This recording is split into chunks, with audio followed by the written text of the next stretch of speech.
F-35s as well.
Oh, that sounds a bit good, doesn't it? That's what I'm talking about. Here we go.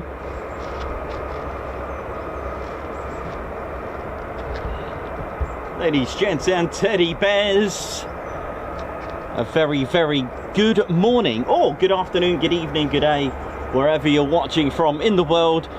Ted Coningsby channel live here at RAF Lakenheath. How are we all doing? What up?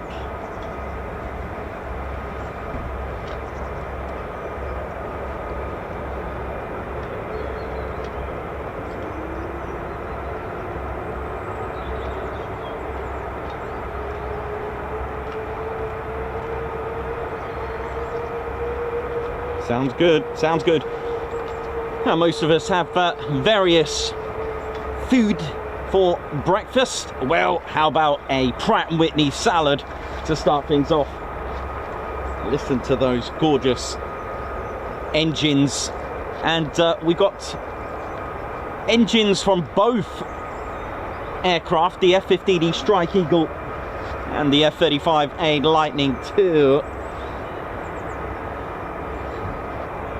My name's Nikos, I'm your cameraman, historian and commentator.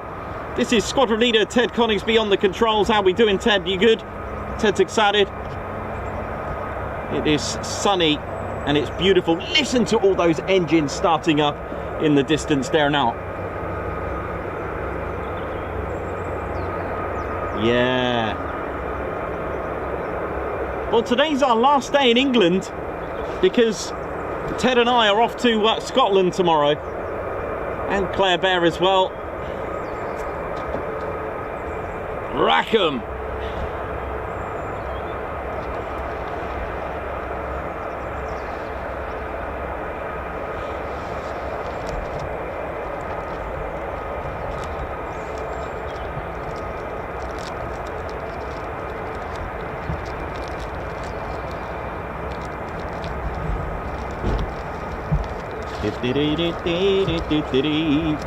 So welcome to RAF Lakenheath, and one of our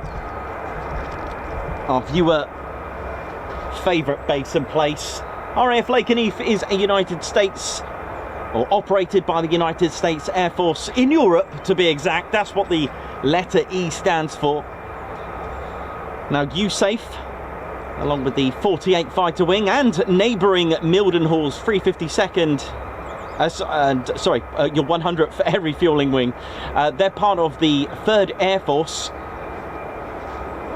and the HQ is out at Ramstein Air Base in Germany. Now, the 3rd Air Force is one of the original numbered air forces which predates World War II. They are summed up by the 3 Ds of the 3rd Air Force: develop, defend and deliver.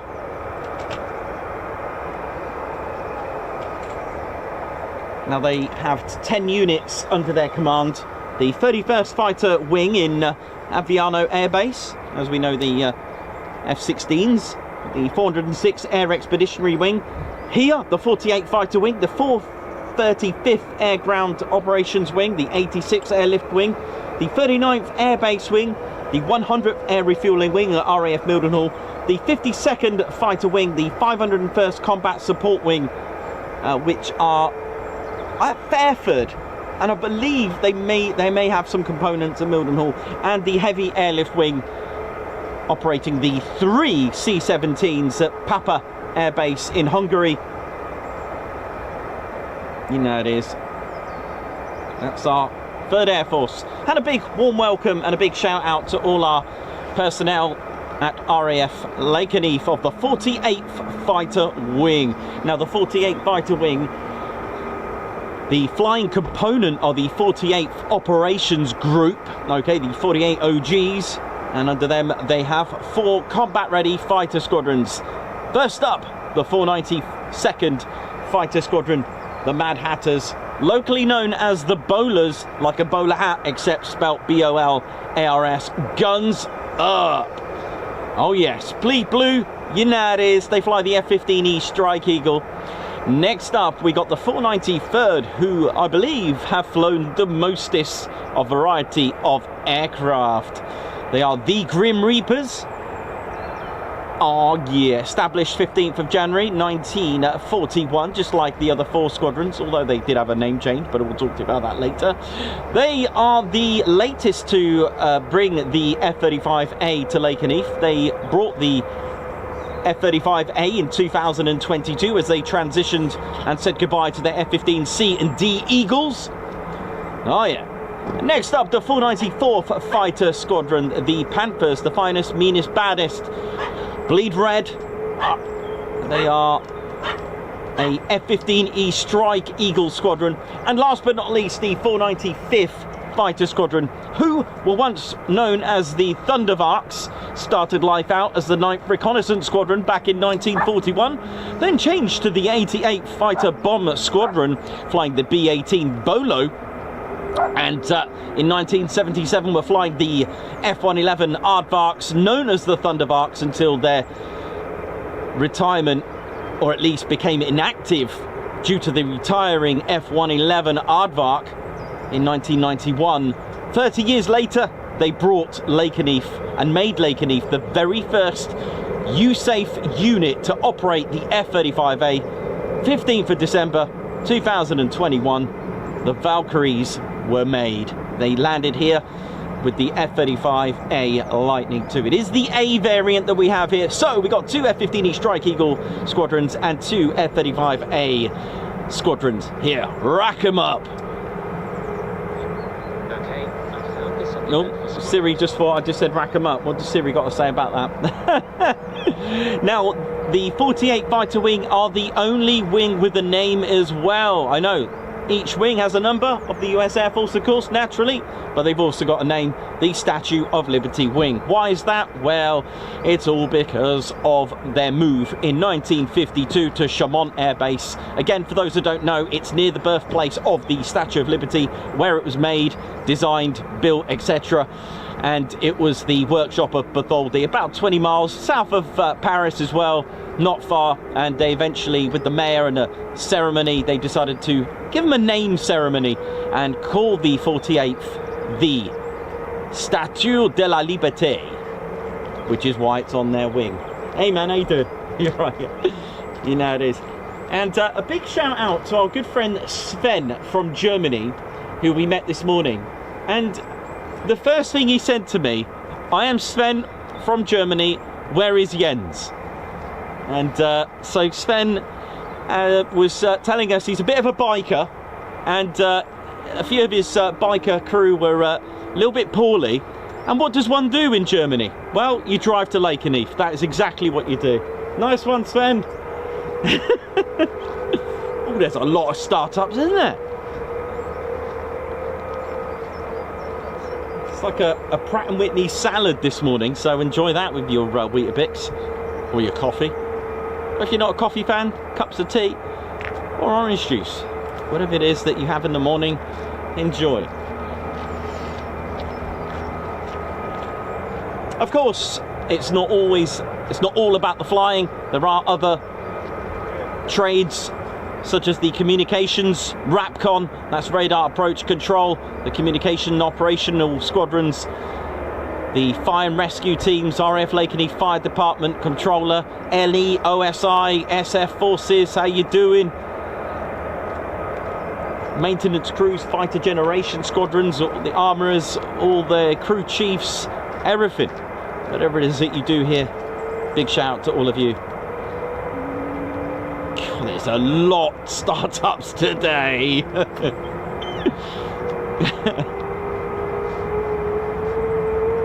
So that howl that you can hear, that's the F-15E Strike Eagle starting up. The engine is an F100, Pratt & Whitney F100 PW229. Got a lovely compression ratio at 32 to 1. That's 32 times. So if you've got 32 meters cubed, it is now 1 meter cubed. That's how much shrinkage it does. Smashes out a maximum 29,160 pounds of thrust per engine. It has 2 of these. More starter. Goodness me.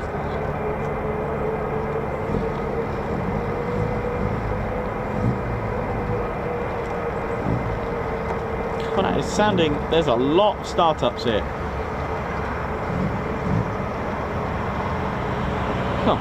Oh, that's cool. I love that.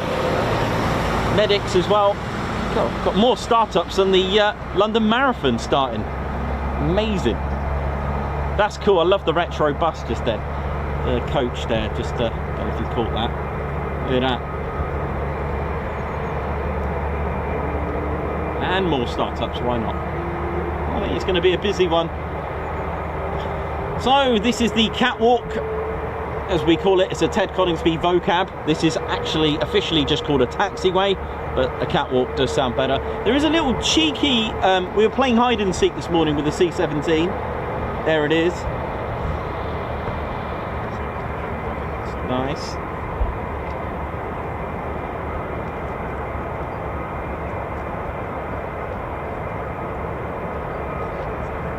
Thanks all of you for joining the one and only Ted Coningsby channel, your one-stop military aviation live streaming fix. Why not have even more startups? It is sounding like a very, very busy day. A lovely mix of 4th gen and 5th generation aircraft, fighter jets here. I think it's an excellent composition to have, the F-15E Strike Eagle. Now, for those that don't know, yes, it has the title Royal Air Force Lakenheath. It is still owned by the Royal Air Force. It even has a Royal Air Force station commander, along, of course, with the US Air Force commander. It's been a US Air Force base since 1948. The base closed in 1945 to make way for extensions and uprated the runway to accommodate the B-29s. It was one of 3 bases to be selected as a VHB, very heavy bomber base. Oh yes, and that was along with Marham and Sculthorpe. So the base officially had its first residence in 1941, built in towards the back end of 1940, and opened in 1941. It was number 20 OTU operational training unit that arrived here with Wellington bombers. Not far away, we're looking at the vicinity of a decoy airfield. It was a fake airfield with a set of red flared approach system, to not confuse our own. A decoy airfield, for those that don't know, it's a mock airfield, because in 1934, in the direction you're looking at now, 5.5 miles in the direction of the backwards crow, the way it flies, RAF Mildenhall opened. First residence, 99B Squadron, operating the Handley Page Hayford, eventually converting to the Wellington bombers in the end. And to my right, or to my 5 o'clock, another 5.5 miles, all right man, another 5.5 miles in the direction of the backwards crow was RAF Well. How you doing, man? What you got here? Oh my gosh, you haven't. That is the one that now completes the whole set at Chaumont, because I've got, not to scale, the F-86, And then after that, of course, the F-100. You now have completely. There you go. Is that for me? That is for you. Oh, thank you. No problem. Thank you so much. Oh my word. The F-84. Thank you so much, sir. That is absolutely amazing.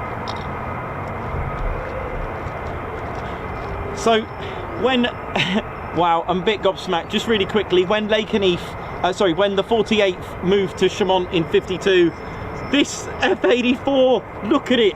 Oh my word. I cannot believe I've got this. Thank you to that gentleman who's just given me an F-84. That completes my Chaumont Air Base set. Oh my word, that is brilliant, because I've now got all the Chaumont Air Base. Not to scale, but this was the next one, the F-86. Oh my word, the F-86 Sabre as well. I don't think they're to scale, are they? Don't know. Was it that big? Look at these. So I don't know much about the F-84. I'm going to Google it. But there we go, the F-84. This is what they had first when they were reactivated in 1952 in France. That is just amazing. Right, lots for me to learn now.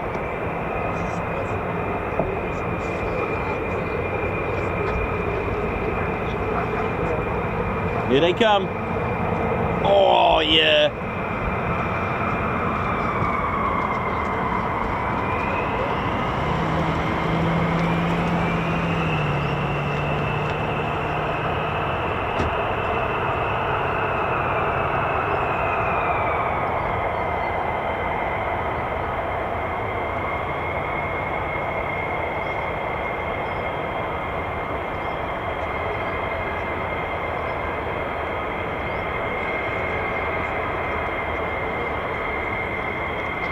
Thanks so much to everyone who's tuned in. Don't forget to hit the like button, your in-stream checklist. Please hit the like, do give us a thumbs up. You've been cleared to touch and go on the like button. And of course, do subscribe to your one and only Ted Coningsby channel. And so you don't miss out on the latest and greatest. Hit the notification bell button. And do check out our website, tedconingsby.co.uk, for official Ted Coningsby merchandise.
Well, it's a lovely day for flying.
And hear the tones of the F-35 getting closer and closer.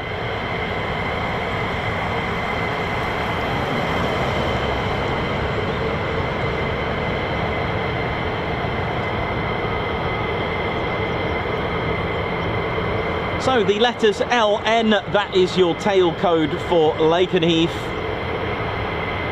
And it's been so since 1973. A year before that, it was LK on the Phantoms, just for less than a year. And before that, when they arrived here at Lakenheath in 1960, oh, here comes trouble crossing the runway.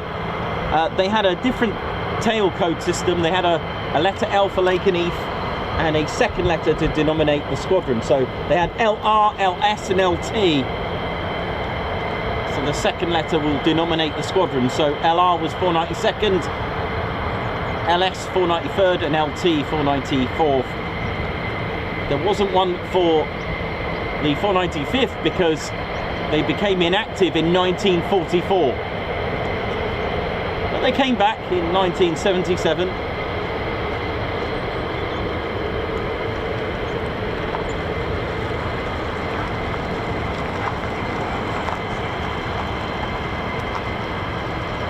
Here comes trouble. Look at that. The world's most powerful engine in a fighter jet, the F-35A, the Pratt & Whitney F-135 PW100. And there's more.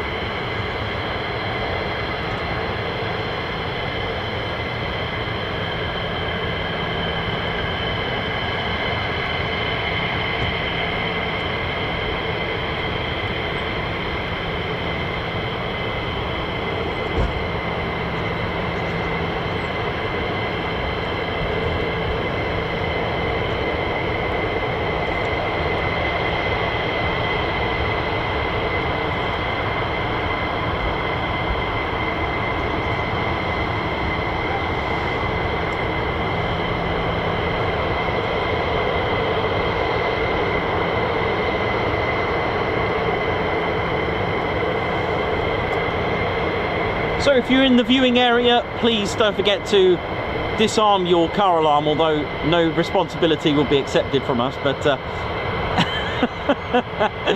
rest in peace car alarms, because I think they don't have a chance. I wonder how many nuts and bolts come loose when they take off here at Lakenheath, eh?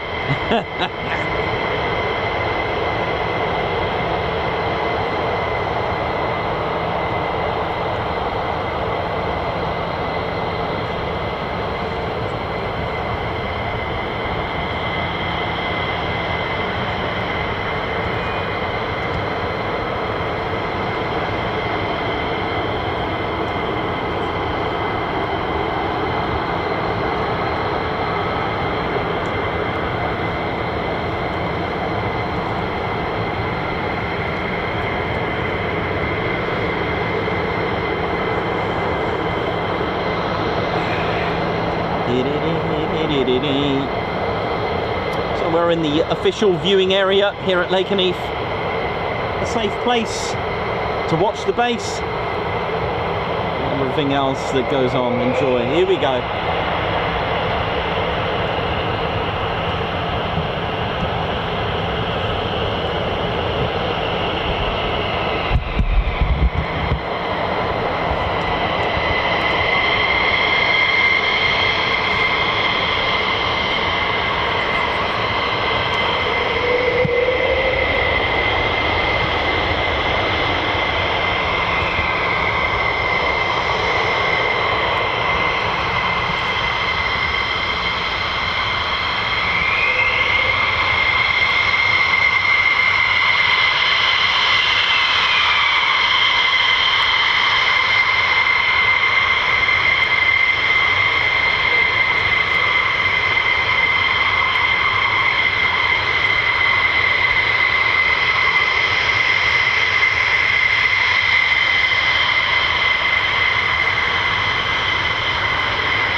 F-35's taxiing across the runway as well. Oh.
Taxiing down the catwalk.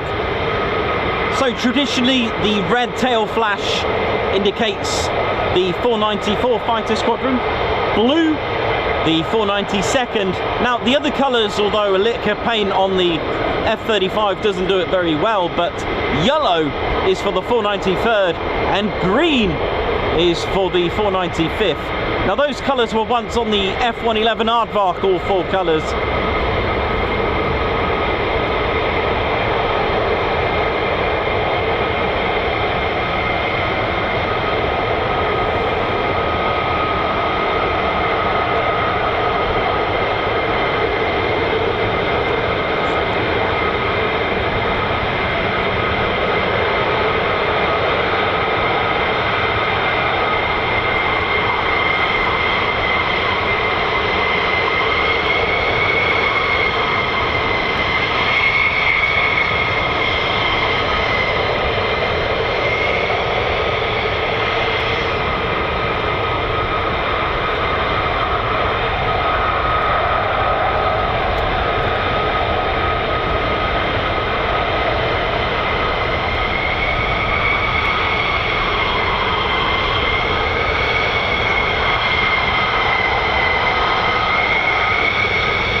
F-15, the whole concept, the McDonnell Douglas F-15 Eagle, it's been around for over 50 years in concept and emerged from a few things. First of all, the actual program itself, the FX program, and an answer to the Foxbat that was around, and the US Air Force really wanted something to start breaking a few records, and it was proposed by the US Air Force in the 60s, and it was a follow-up to the F-100 Super Sabre.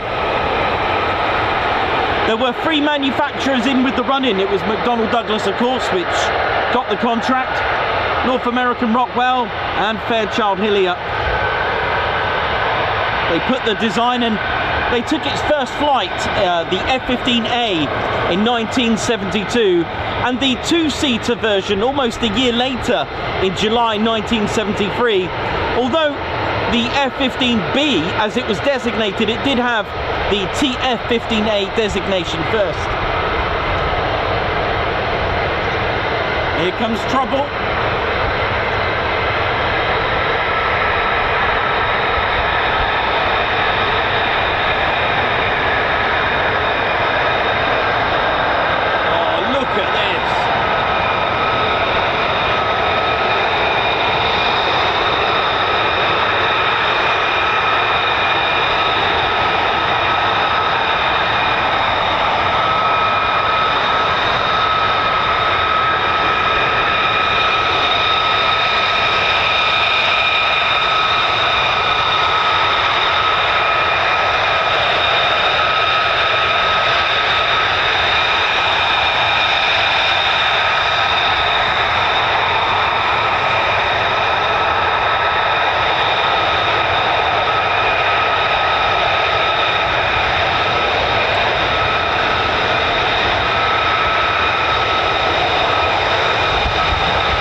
our first quick climbs of the day. Oh yes.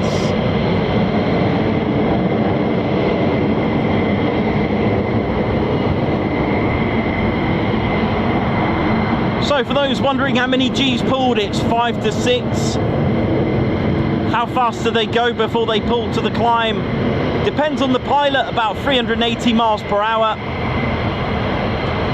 How high do they go? That depends on what they've been cleared to by ATC or by RAPCON, radar approach control here at Lakenheath Tower. If you hear flight level 150, that's 15,000 feet, just add 2 zeros to flight level. If you hear flight level 190, that's 19,000 feet.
Morning, all right. Oh, who's this? Okay. I'll just pop. What's his name? Does he have a name? Just Captain. Just Captain. Okay.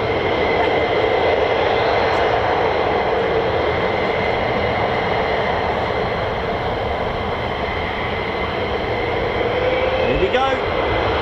Right.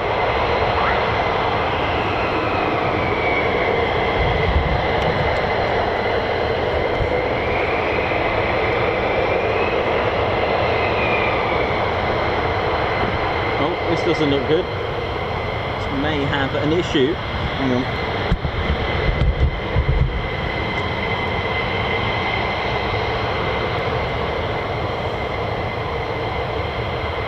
Well, if it ain't right, it ain't good for the flight.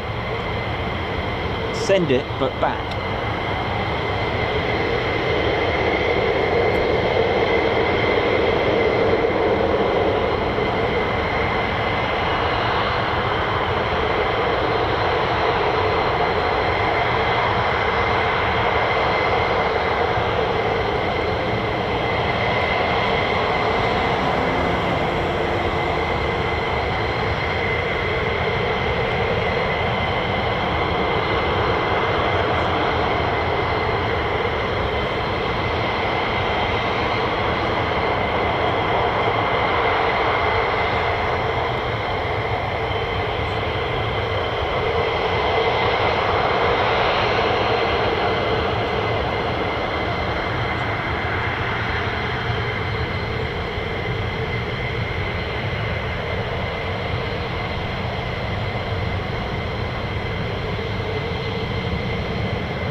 as we mentioned earlier, the original FX program was designed to replace the F-100D Super Sabre, and of course an answer to the Soviet Union's Foxbat.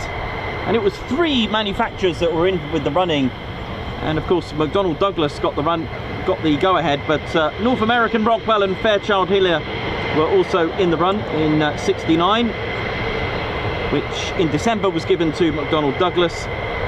The winning design, a single-seat fixed-wing aircraft. It had a thruster-weight ratio in excess of 1:1, and it had originally a proposed different cannon to what we have on here today. It was originally proposed to have the Philco Ford GAU-7A 25mm, but of course they went for the 6,000 rounds per minute Vulcan cannon, the M61. Oh yes. Powered by an F-100 Pratt & Whitney engine of, I can't remember which one, it could have been the PW200, not like today's 229s, could have been a PW100, but nevertheless, 25,000 pounds of thrust each with afterburner. 18 were ordered in the A variant, plus 2 family version, the TF-15As, but they were redesignated as the F-15B.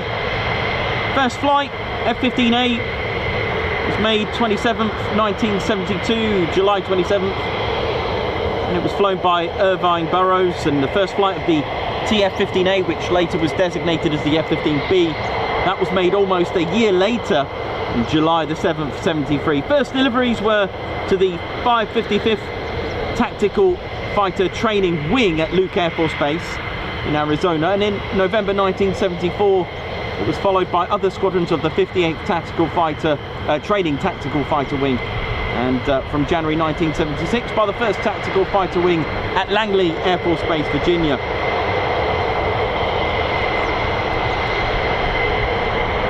Overseas though, the US Air Force F-15s first became operational with the 36th Tactical Fighter Wing at Bitburg Air Force Base, West Germany.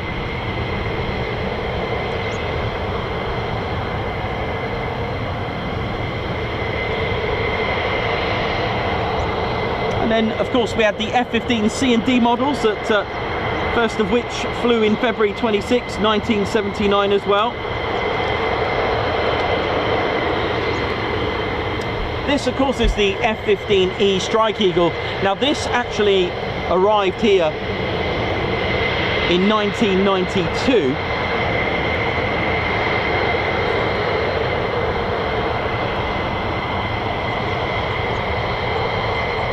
But it took its first flight 11th of December 86 and got its IOC on the 30th of September 1989. That's the F-15E Strike Eagle.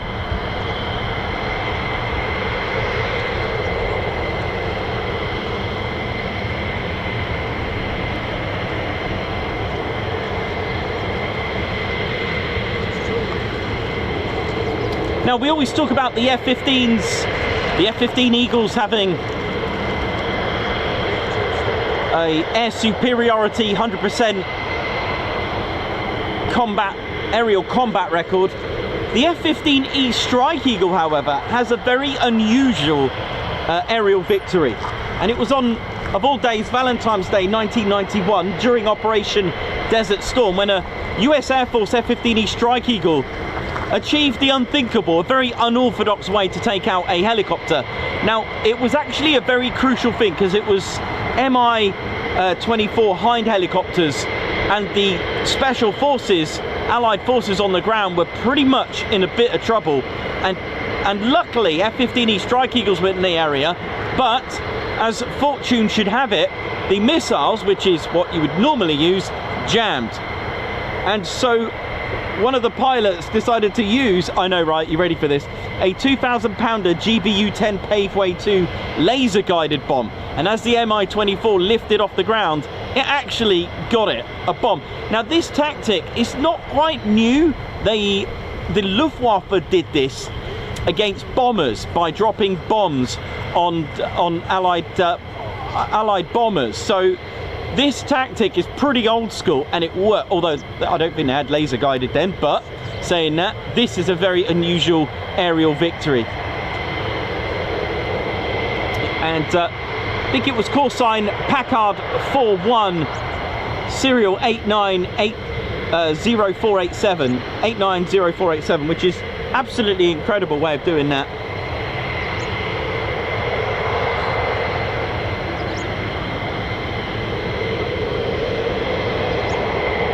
Got a few tricks up its sleeve, the F-15. It's the only aircraft or fighter to shoot down something out of space. Yeah, you heard it, because on the 13th of September 1985, Major Wilbert Doug Pearson pushed the pickle button, as they call it, in the cockpit of his F-15A, and yeah, he was in a steep vertical climb just under Mach 1, 36,000 feet. The missile roared towards its target, which was a Solwyn P-78-1 satellite. This satellite was moving at a rate of 17,500 miles per hour, with almost 300 miles above Pearson's aircraft, destroyed. So the F-15 has actually taken out a satellite. I think it's the only fighter jet to have done this.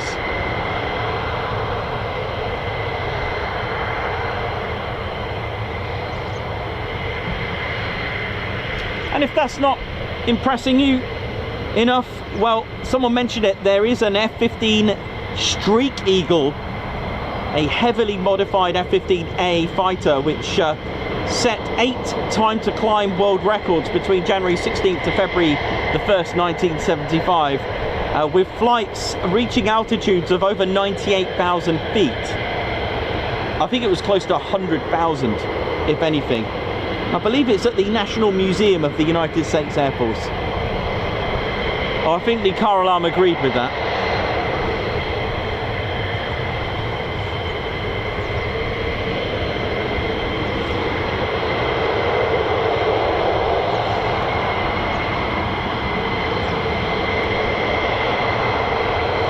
While we're waiting, just as usual, we have guest bears on the scene. We have Captain, who's a mascot of a caravan. Oi oi, how you doing? Hope you're good. Welcome to the show.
Beautiful. So the F-15s are on the EOR, end of runway. There are 2 either side, or either end rather, and there's 1 either side, but so basically 4. So 2 this end, so that's EOR south, and there's 1 where the F-35s were quite close to EOR north on runway 23, and of course we got adjacent end for runway 5. 2 more EORs. You can hold up to 6, park up 6 aircraft on the EOR.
he's been on. He's been on about 5 minutes ago. Sounds alright. There you go. I'll look you up on YouTube. Okay. All the way from John. Oh, lovely.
Good, thank you.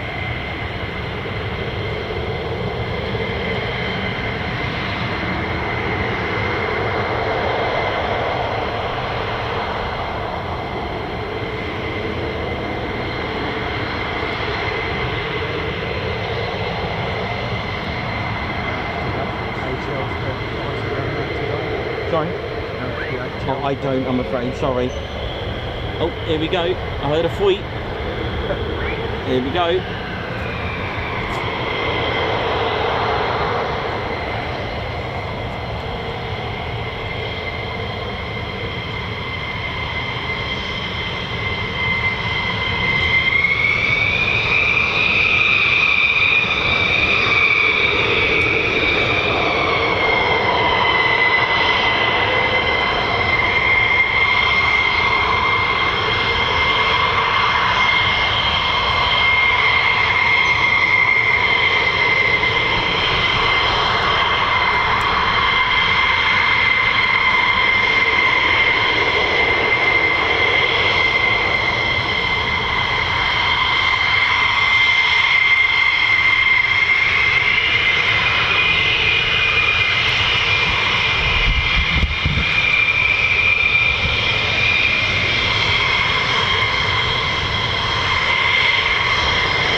start to this wonderful September morning here in the UK. Just gone 15 minutes past the hour, and it's been a great start to the morning. Lovely departures there.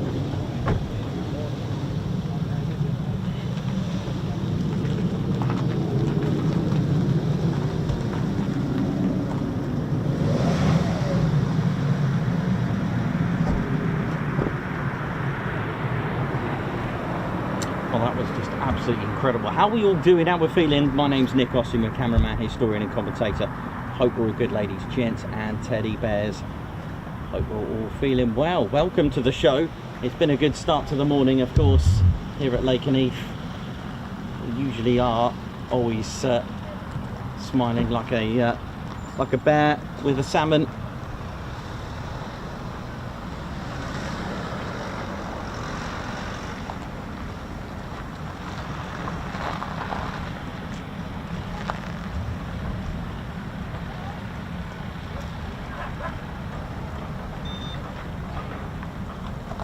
Beautiful.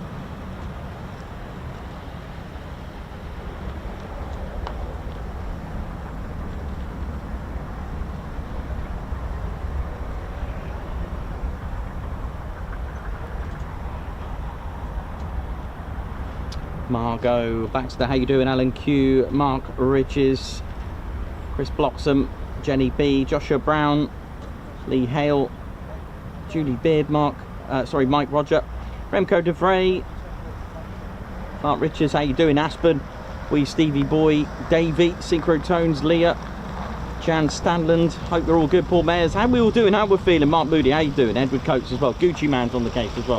How we all doing? How we're feeling? Hope you're all good and well. Welcome to the Ted Coningsby channel, hope you're all good. So yeah, welcome to the show, hope you're all feeling well.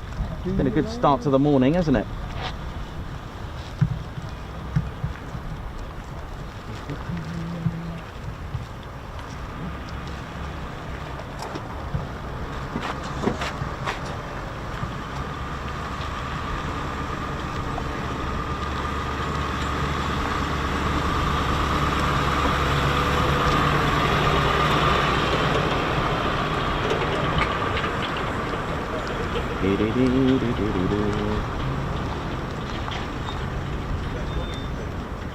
Hi, how you doing? All right? You can. Yeah.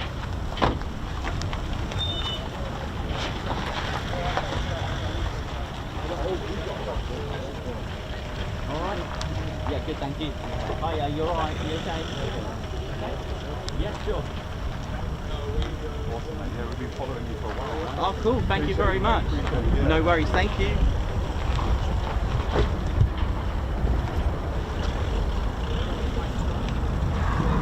How we doing, ladies, gents and teddy bears? Hope we're all good and feeling well.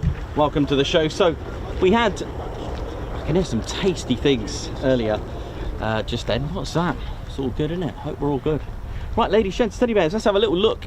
Today we're going to have a little bit more detail in the F-35A. Now, we do have a B in the UK, but it's flown by the Royal Navy and the Royal Air Force with squadrons 207, which is the operational conversion unit at Marham. That's where they're based, the F-35Bs. Also 617 squadron as well. And of course the Royal Navy's 809 Immortals, and who stood up in December 2023 as a naval air squadron, who also operate the F-35B at Marham. Right, let's have a little bit more delve into the F-35A. Okay, so the A variant, because there are three main variants. This is the A variant. They all do different things. Okay, the A, B and the C. The C is like a CV variant, the carrier variant, very different to the A and the B. And the B variant, of course, is a Stovall. I do have a model of a Stovall to show you as well. We usually show you that at RAF Marham, but this is the A variant. This is a conventional takeoff and landing, what's called a CTOL aircraft.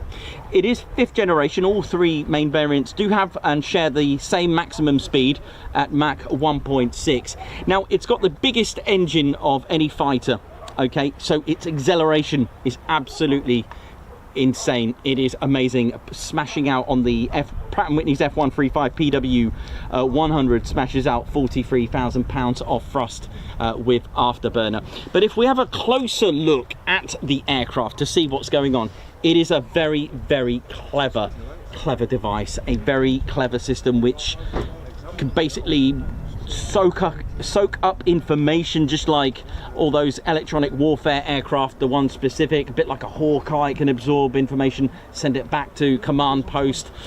So what makes it a 5th generation stealth fighter? Well, it's all to do with what comes back to sender, the radar. And what we call stealth fighters, they all have, actually everything has a radar cross section, not just aircraft. Us, we give out back to radar. If a radar frequency was sending out radio waves to us, we'd give back a 1 meter squared. So how does it all work? What does radar do? Well, there's lots of radars. Okay, so there's a primary radar, there's an SSR, so that's secondary surveillance radar. If you want to know what one of those look like, there's one here. A primary radar looks like that, but without the rectangular part that's added onto that sort of conventional.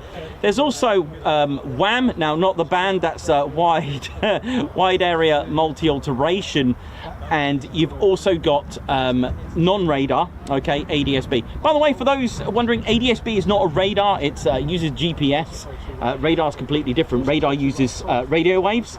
Okay, so primary radar, secondary surveillance radar, the way it would work, it sends out, so the primary radar is omnidirectional. It sends out radio waves everywhere, and it sends it out, and it hits an aircraft, and it waits for it to come back. Radar can also pick up heat, and radar can also bounce back on certain angles, so we can talk about that as well. The SSR that's just over there, that uses the transponder in an aircraft.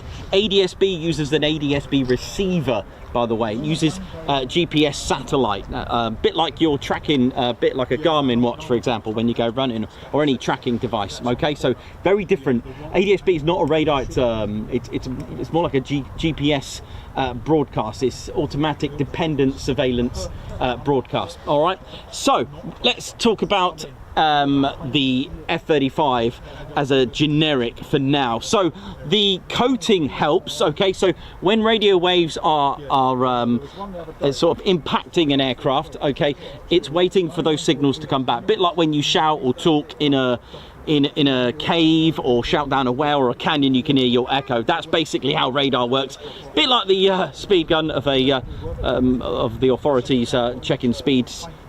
Speed checks. It's like a Doppler effect. It's waiting.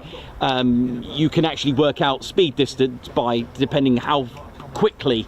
That's how it works out speed, depending how quickly that radio wave comes back to you. So the Lockheed have got something very special.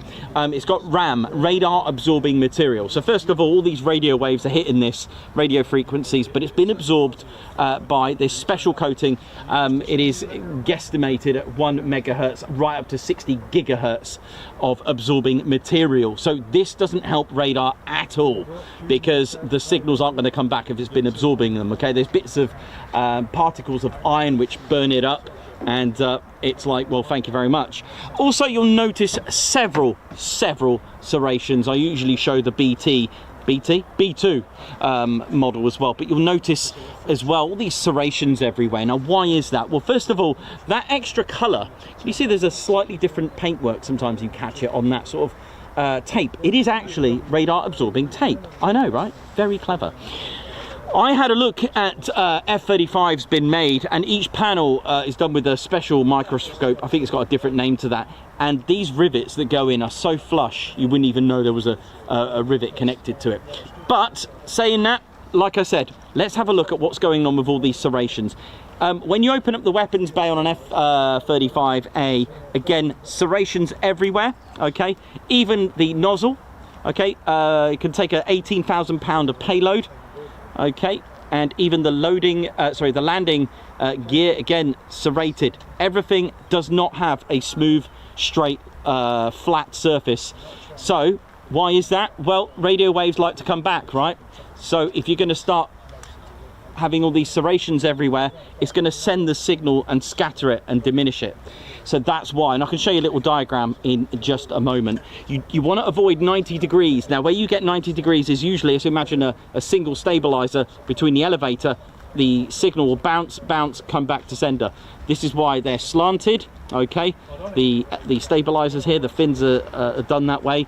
There's so much going on here. The F-35's canopy as well, that's made of acrylic. In fact, the whole aircraft is pretty much carbon composite, okay, material. So the coating, sometimes you see it change color, or not change color, shall we say, but the canopy can appear to be like a bronzy, orangey color to a blue purple. That's to do with the coating that's been applied to the canopy.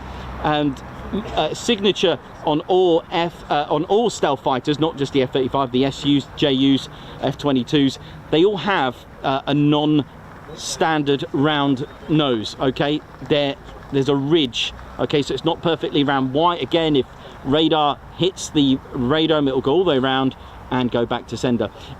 So which is why you get a ridge right here, again, so it doesn't go round. All right, so there is that, and of course you've got a very clever boundary layer diverter here by this bulge. I know this bulge does the job.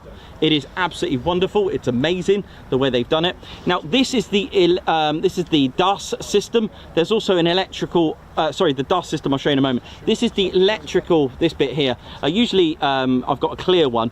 This under here, it's made of sapphire, it's clear, and this is the electro-optical targeting system.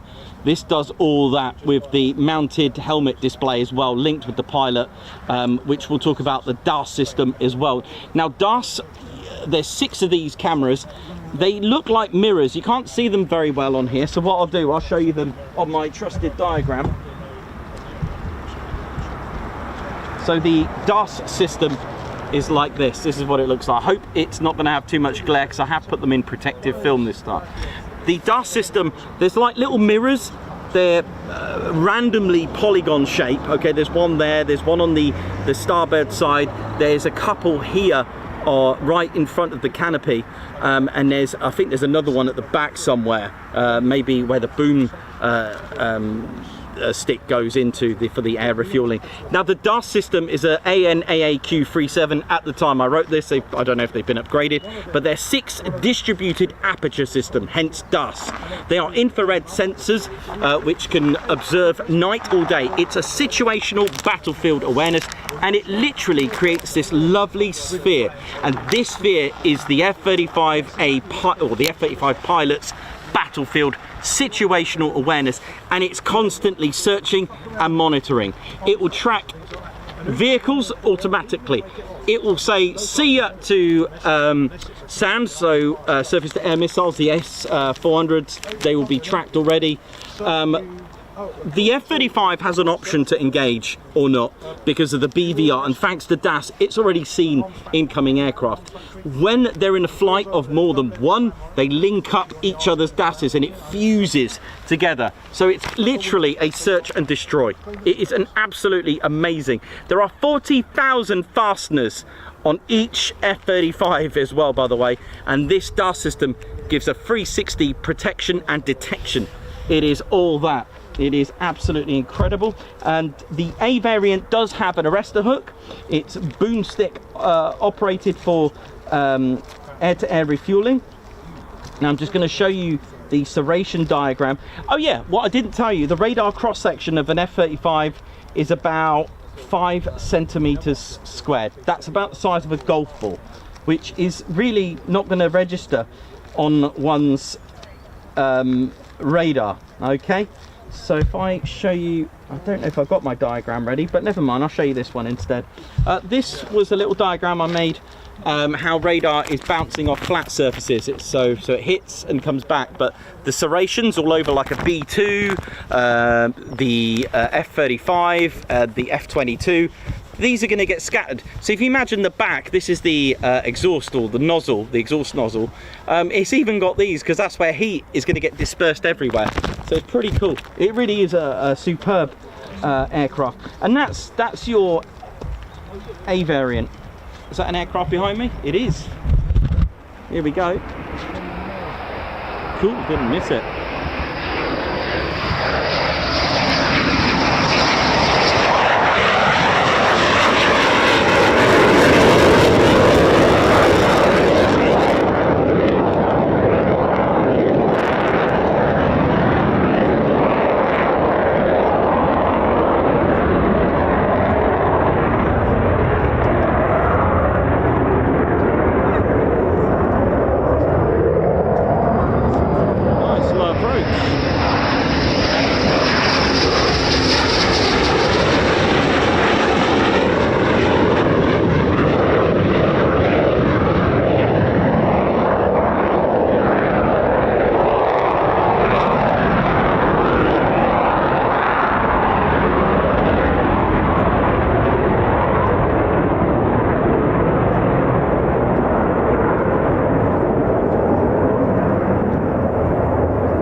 ribbons. When the sun catches that whole top side, it really looks like almost like the traditional World War II bare metal, doesn't it? Amazing.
I think if he gets pushed into the corner, it's quite big to push him. Chances are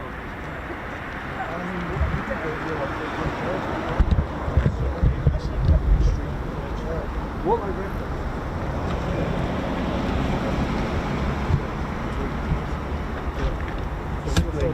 Yeah, lovely day.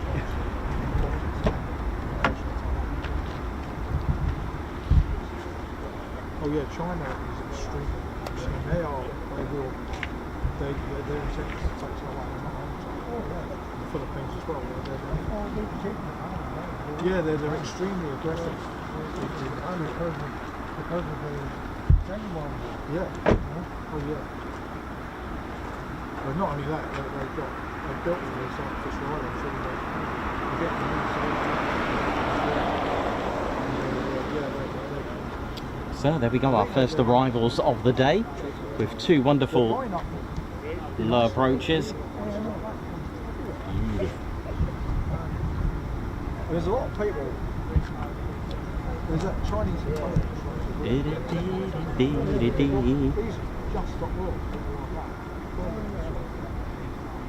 The bloke in the military said to me that just stop work. Translate on China or Iran or something like that. So it really is dangerous. Now this government, after Labour Party, absolutely detestable. Absolutely corruption. John Minter, happy birthday for Sunday. Wishing you a very happy birthday for Sunday. Julie, how you doing? Simon John 2003, David Clark. Border Raider, Purple Bat, how you doing? Ian McCabe. Paul Mayers, Mark Moody, Gucci Man, how you doing? That was a lovely little two-ship into the overhead there. Great start. Absolutely, Davey. Absolutely, hope you're well as well. In regards to Mrs. Davey. Bev, hope you're well. And Misty.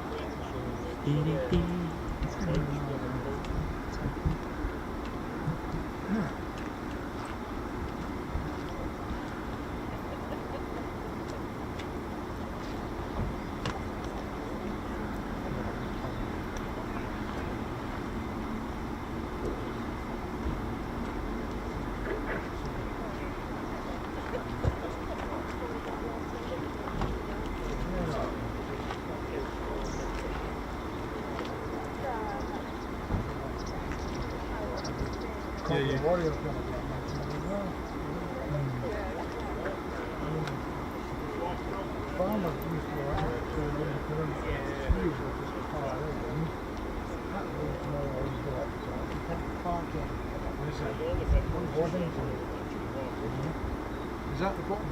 Yeah, the bottom. They get that labour there, they shut that labour off.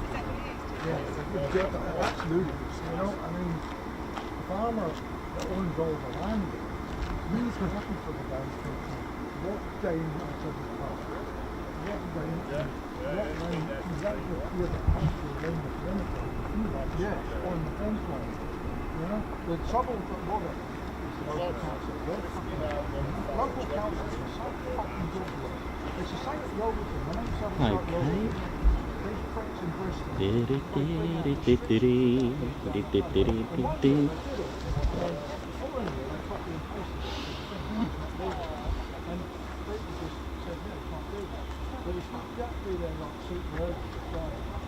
How we doing, ladies, gents, teddy bears? Hope we're all good. Welcome to the Ted Coningsby channel. Hope we're well. Lilo Doublefly, a high five and a paw pump and a salute as well for gifting 10 Ted Coningsby memberships. Thank you very much for doing that. It's very kind of you. Lovely gesture there. Mayhem Marshy with 31 months membership. Spanner Flight Rock. The rest of you too. Guards March, thank you very much indeed. Margot, thank you very much for the super sticker as well. Guards March. Marnie as well, thank you very much. Thank you for the super sticker. Not Captain Weber as well, member for 28 months, another month of the greatest YouTube channel. Thanks Nikos and Ted. Guards March. Babs Art, high five and a Guards March. Thank you very much for gifting a Ted Coningsby membership. Mark Moody, thank you for being a member for 11 months. Blue badge next month. Yay. Thanks a lot for your Ted Coningsby Fighter Squadron membership. Jay Borton, burger and a cuppa for Ted. Thank you very much. I will. Border Raider as well. Thank you very much. A Guards March for you. Thank you for the super sticker. Margot, thank you for the super sticker as well. Hayley Gilby with 14 months of membership. Guards March. Jane Chu, thank you and congratulations for your 2 years milestone. Good to be here, she's put. Annie G, also with a 2-year milestone. Green badge from me, yippee. Guards March, thank you very much. Border Raider, high five, thank you for gifting a Ted Coningsby membership. And Jane Chu, high five and a Guards March, thank you for gifting a membership as well. Julie Beard, who's put oi oi everyone, Spanner Flight and Ted Coningsby and Nikos, it's Quick Climb Friday. And what a way to start the weekend. Thank you for many hours of pleasure. Thanks to your 16 months membership. 555 Nick, member for 30 months, another month as a member of the greatest aviation channel and family of all time. And what a way to celebrate with quick climbs at Lakenheath. Send it. Dominique Millet de Saint-Aubin with 15 months membership. Oi oi. Christine Barnes, who's put woo. Mike Roger, thank you very much. Who's put oh hello. And Scott Steigel as well, member for 10 months. A year this week I got into this world. And it sounds like we got more F-15s down the catwalk. Jenny B, oi oi, Point Charlie Crew, oh yeah, thank you very much. Mike 22 Delta, best channel on YouTube, thanks Ted, with 23 months membership. Gucci Man, high five, Guards March, thank you for gifting a Ted Coningsby membership. And Paul, high five, welcome to the Ted Coningsby Squadron, Guards March. And here we go, we've got more F-15s taxiing, well at least one for now. Down the catwalk. Hope you're all having a good one, and this is our last one before we head off to Scotland. I know, lossy mouth on Monday.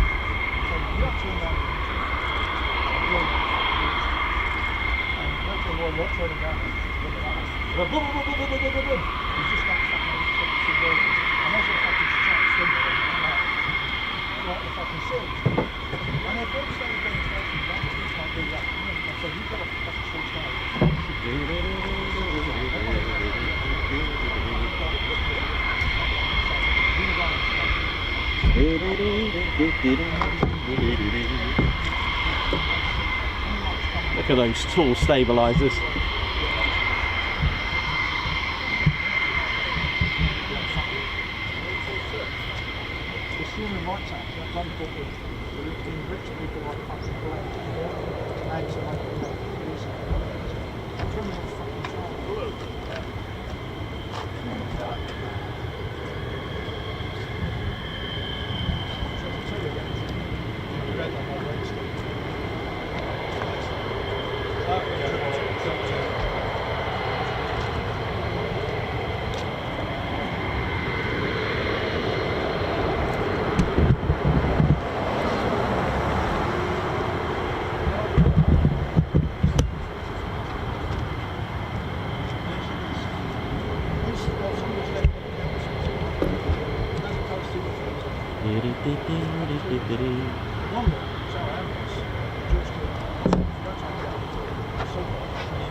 Okay, live is live. Hope we're all good, ladies, gents and teddy bears. Welcome to the show.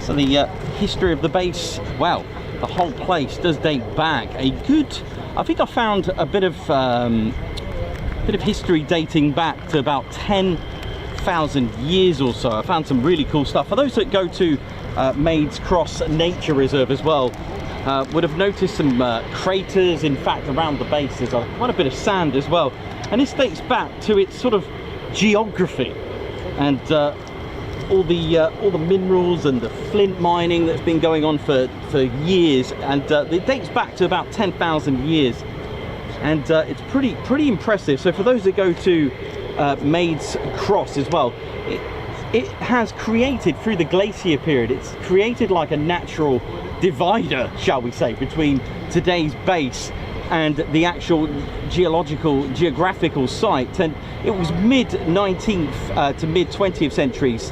The present hummocky surface testifies to the digging of gravel in casual workings. Now, this area, if you're familiar with it, it does look like some sort of crater, but it's known as the Broom, as so it was referred to by Flower in 1869, who first recorded the paleoliths, hand axes, from here. So it dates back to Paleolithic times as well. And if you have a look at the sand around here, this dates back to those early periods of glacial periods as well. So it's quite a fascinating discovery. And the chalk slope, there's hills, and of course when we get to the Anglo-Saxon period, which I've explained before, we also had the Normans that came here and brought rabbits in the 12th century as well. Rabbits, of course, they have a bit of magic. They kind of multiply the next day, creating all these wonderful burrows everywhere. And this led to the vicinity being called Lakenheath Warren in the 18th century. We had gamekeeping, rabbit warrens, there's some fancy warren and lodges, there's Eriswell Lodge and houses, things like that. And then in the First World War, during the times of between 1914 1916, right up to the end of the war, this whole vicinity had a range of rifle ranges. There was airfields to train the US Army Air Corps pilots and crew. There was also here in the vicinity was used as a bombing range, so we would have had biplanes operating the skies, dropping bombs in the area as well. So it's got so much history, and I've spoken many a times of oh hello, where's this one going already?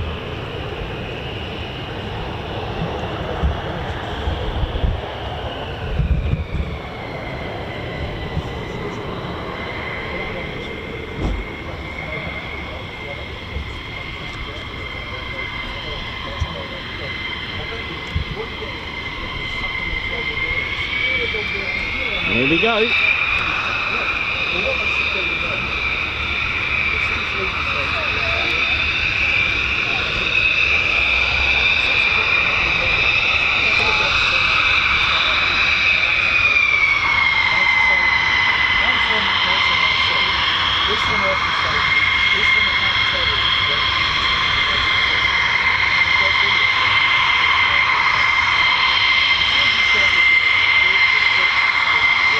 This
Hope we're all good, ladies, gents, teddy bears. Hope we're all good.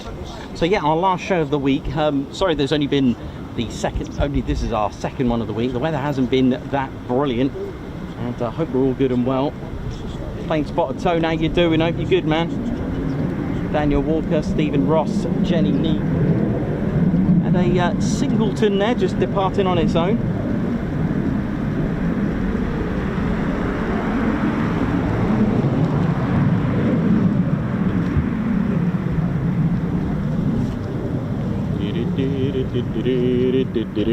How we doing, ladies, gents, teddy bears? Hope we're all good. Nikos on the controls. How we doing? Cameraman, historian and commentator. Hope we're well and welcome. And what's exciting for me as well when we go to Lossiemouth is that I've spoken many times about, especially when we come here, number 20 operational training unit that arrived here in 1941 to become the first residence of Lakenheath when it was built. Now, Lakenheath was built as a satellite station to Mildenhall. Mildenhall was the main station, so almost like an annex or an additional satellite station, as it was called. They also had Newmarket Heath and RAF Tuddenham as well. So Mildenhall had extensions to its base, so a bit like Coningsby and Woodhall Spa. So Coningsby was the main station, and then you had Woodhall Spa being the satellite station. Same even today, we do have this. I think, yeah, Cranwell has Barkston Heath, and forgive me, I forgot the name of the base. Now, I think Bryce Norton, is it Keeville Airfield? I think it Parents. I think I might be wrong on that, but I'm sure it does have. I came across it for that. So for those interested in that, so yeah.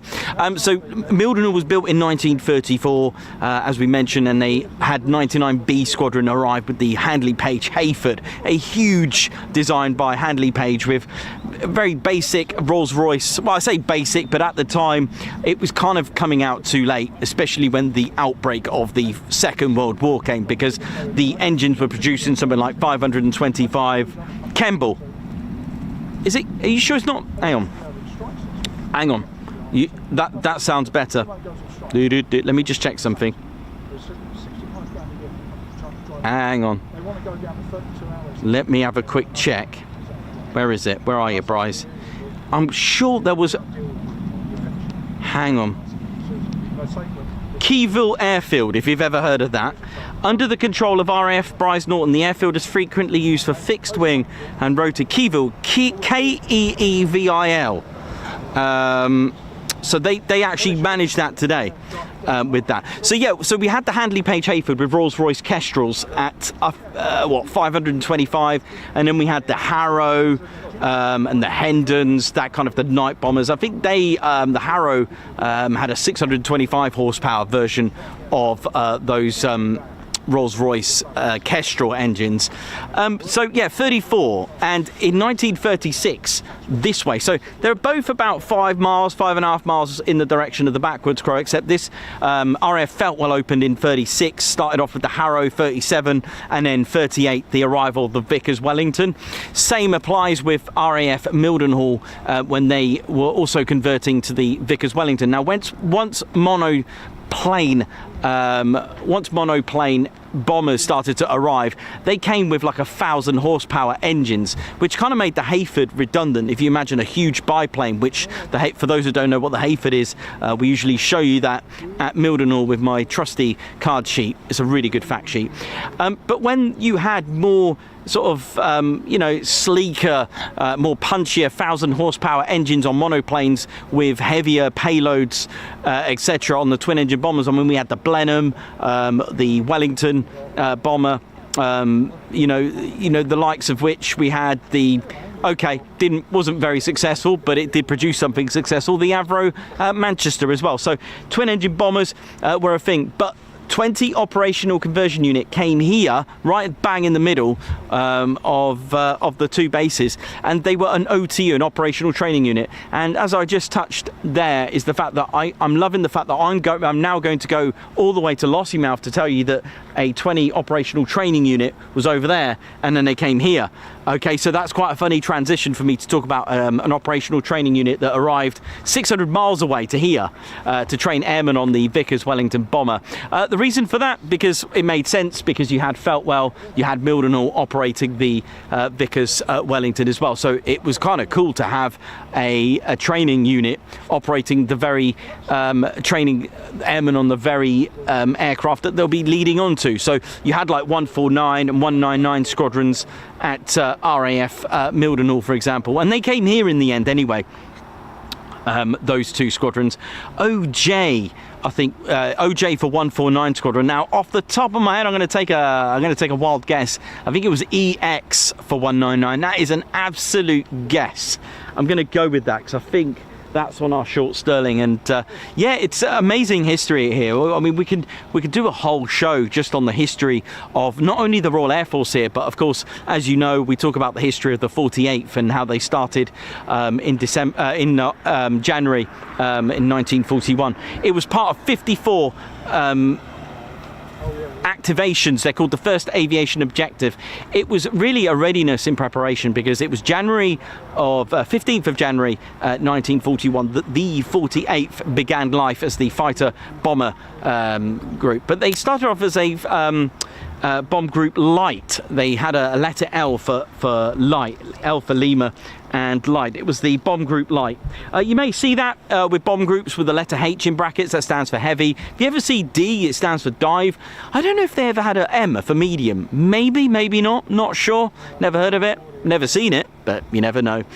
So yeah, it's amazing, because literally, you know, from January right up to the attacks on Pearl Harbor, it was lucky that they seen that, and that's the whole thing. It's all about preparing and getting tactics ready, and then we spoke about the evolution of military aviation tactics itself and how it evolved. It is a very fascinating subject, and last time I was here, I couldn't believe I even mentioned it, because of the fact that, you know, it doesn't really have anything to do with aviation, but as a military tactic and the benefits of having military or aviation as in a bombing scenario, this would have been ideal, because I mentioned the Battle of Little Bighorn in 1876, and you were thinking, why?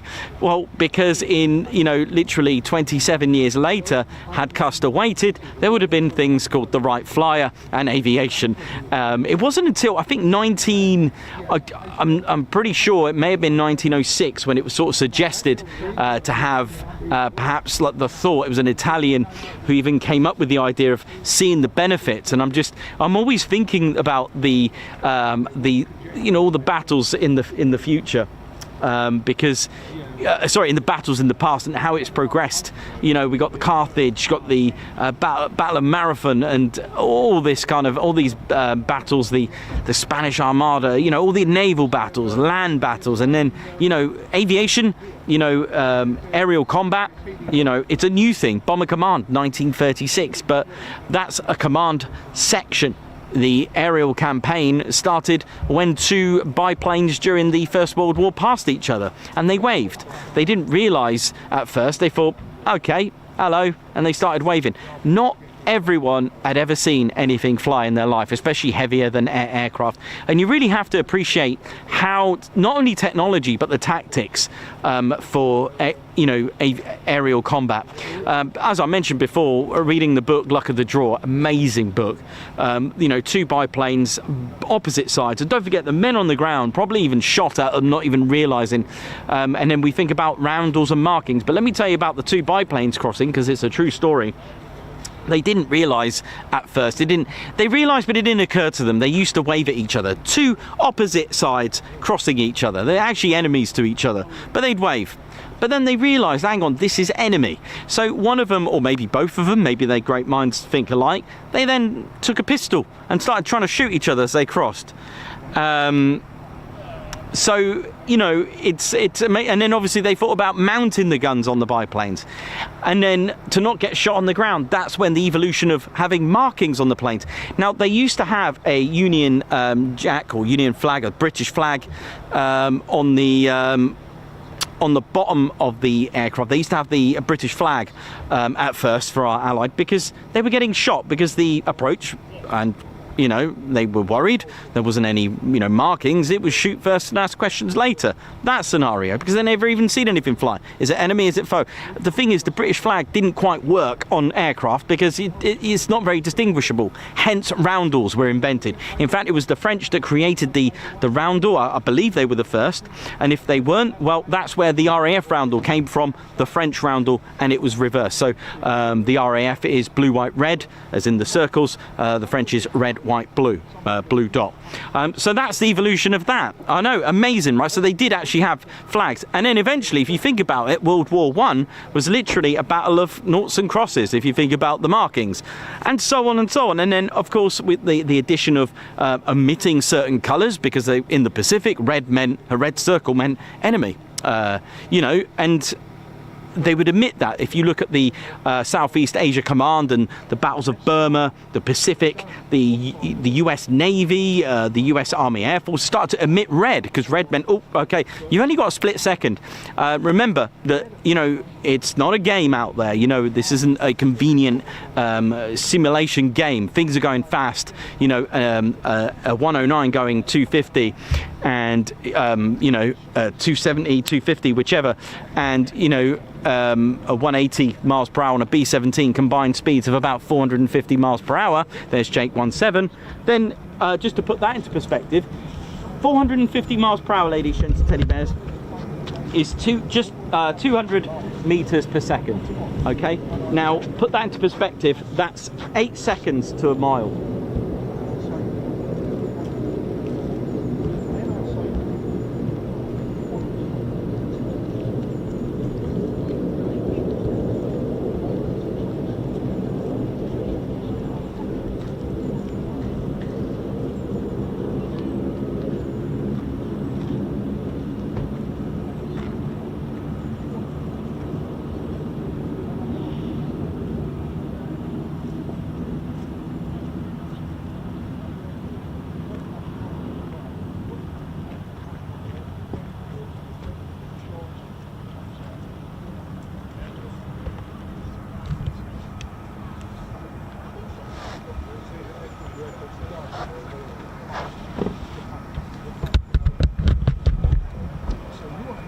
Sounds like F-35s in the background.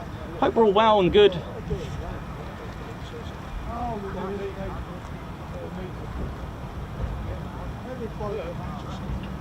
Cool. Thanks, Davey, for that. Perry, thanks for the info as well. Hope you're all good.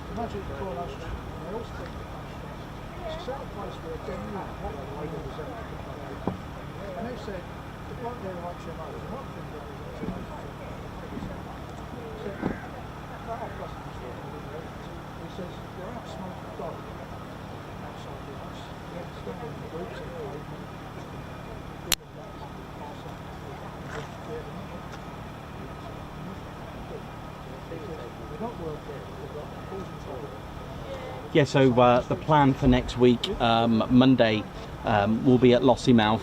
Again, I haven't checked the weather for Tuesday, so it is weather permitting, everything that we do. And hopefully catch you up there if you're there. So we'll leave over the weekend to head for Lossiemouth. Oh yes, and we'll talk about the history there. So that I'm quite excited about that.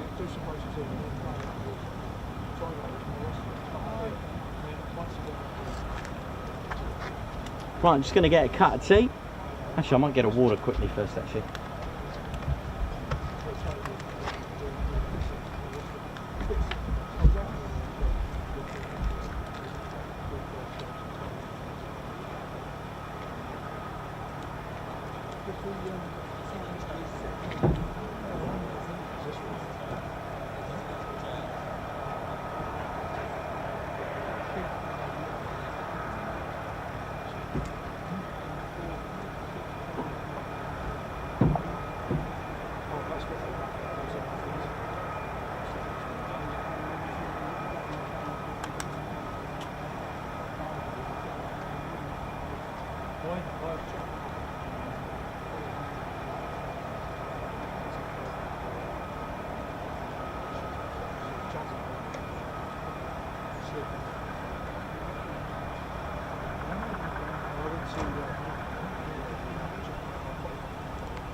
Sorry about that. Just go and get some water.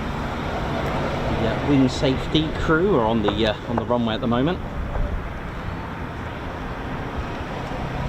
Don't forget to treat yourself to a bit of Ted's retail therapy if you like. Got a couple of our merchandise on me at the moment. So we do have our amazing heritage. I don't know how far back I can go, but you'll get the idea. The Fweep. Let's get a good see if we can get a good shot of that. Can you see that all right? The Fweep heritage. Yeah, I think we'll be all right. Something like that. Yeah, there you go. F-15 coated in. There we go. There we go. And it's got Ted Coningsby call sign on the back as well. Got our Fweep baseball hats as well. Available in 2 styles with the black Fweep and a white Fweep as well. Again, snapback official. It's got Ted Coningsby embroidered somewhere there. There we go. You can wear it like I do with the sun to keep it out of the way, or this way. I can't wear it this way because it bashes the camera, so that's why I don't. So it's 3D embroidered. Enjoy, ride. Got like a Ted Coningsby glow in the dark wristband. Enjoy. We've got loads of patches, t-shirts, and hoodies, jumpers or sweatshirts, pullovers, whatever you want to call it.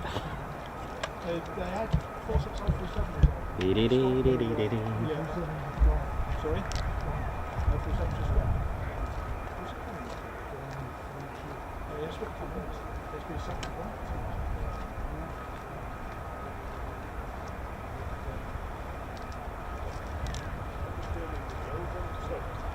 Man, it's time to get the Ted Zoot.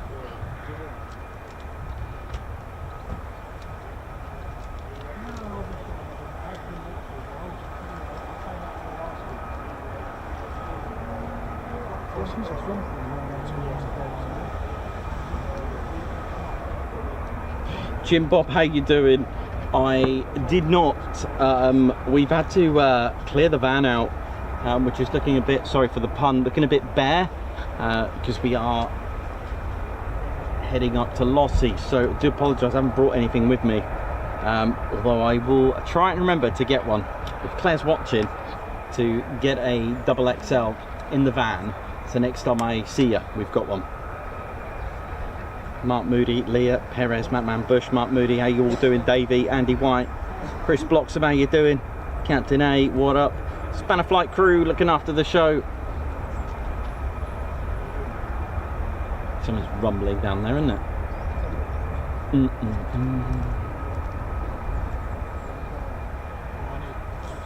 And if you love military aviation, don't forget to subscribe to your one and only Ted Coningsby channel. Very close to 112k, just a A few handfuls to go for 112,000 subscribers. Only seems like yesterday when we got the 100k.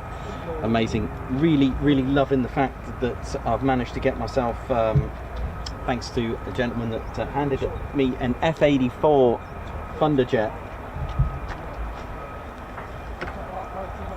For those that are not familiar with the very first aircraft that arrived, who are not familiar with the Vickers Wellington, the wonderful Vickers Wellington was operating here at Lakenheath. Look at this, with number 20 first of all, the OTU. Number 20 actually, thanks to Julian, Ginger Bailey, aka, who gave me a wonderful Wellington Squadrons book, and it appeared that number 20 OTU had various markings during their time, but this was the twin-engine bomber, a beautiful, you know, bomber that served right throughout the Second World War. It saw the whole war and didn't retire until after.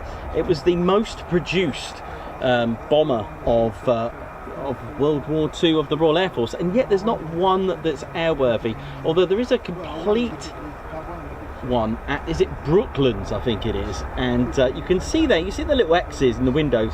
It's trying to mimic the geodetic airframe, a wonderful airframe, sort of like the chain link fence if you look at it. If you have a look at the geodetic airframe, it was designed by Sir Barnes Wallis, and they made over 11,460 or so of these, and they made it in 16 different variants. The early variants started off with the with very early Bristol Hercules engines until they uprated them. They had a Mark II, had the Rolls-Royce Merlin engine as well, and they stuck with it with the Hercules engines and produced this absolutely beautiful Vickers Wellington bomber. It had a good career. Like I said, I've mentioned several times that it's set a world record as well, which was fascinating. Which I couldn't believe when I read it. But the geodetic airframe, the idea was literally to be able to be assembled quickly and also to repair easy during battle damage as well. And it served well. The Air Ministry specification was B932. So for those that have been regular to my show will know that B stood for heavy bomber. Okay, and the 9 meant it was the 9th entry, and the 32 is 1932. It was the year. All right, so the next entry would be number 10, then 11, then 12. It can have a different letter at the beginning because, as we mentioned, each letter meant different things. And the perspex windows would have showed off the geodetic airframe. It's beautiful aircraft, and actually retired as late as March 1953. Took its first flight on the 15th of June 1936, and it was subject to a world record breaking assembly. I cannot believe the video I watched and how they did it. It was amazing. Really something special. It could have a payload of 4,500 pounds, and we talked about the F-35 having 18,000 pounds. We can see how technology has gone way above. Maximum speed with the later models having around 240 miles per hour. Surface ceiling, it could get to 20,000 feet as well. The Mark 1 did have a Bristol Pegasus engine, had 1,050 horsepower, by the way, on a Mark 1. The very first one, but the Mark II had the Rolls-Royce Merlin engines until the more punchier Bristol Hercules engines arrived to give them a bit more boost to 1,200 to 1,300 horsepower on their beautiful engines. Had a crew of 5 or 6 with a wingspan of 86 foot and 2 inches, so about 14 foot shy or 16 foot shy of a Lancaster, for example, and 13 foot shy of a short Sterling bomber, which was also serving here as well.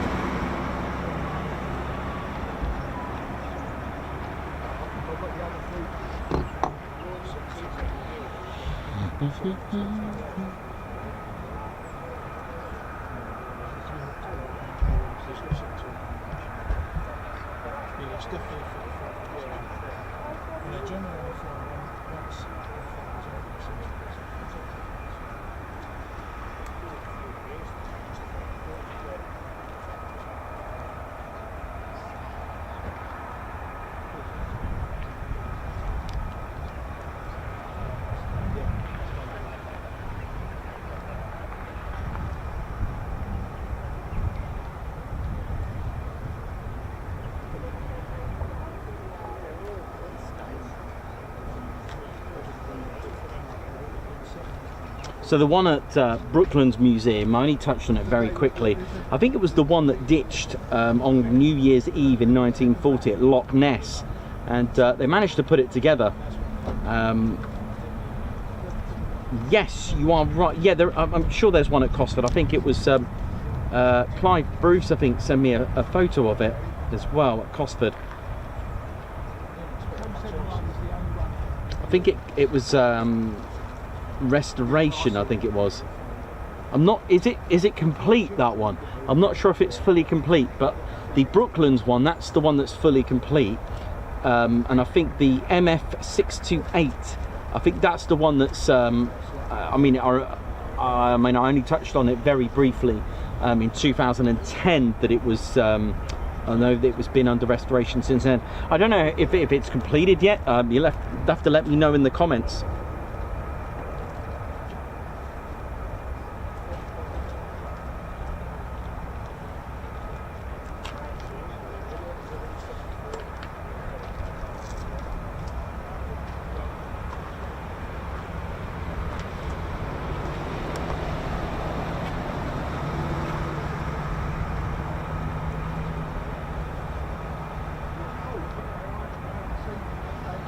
So with just the 2 arrivals, meaning we've still got some plenty to come back.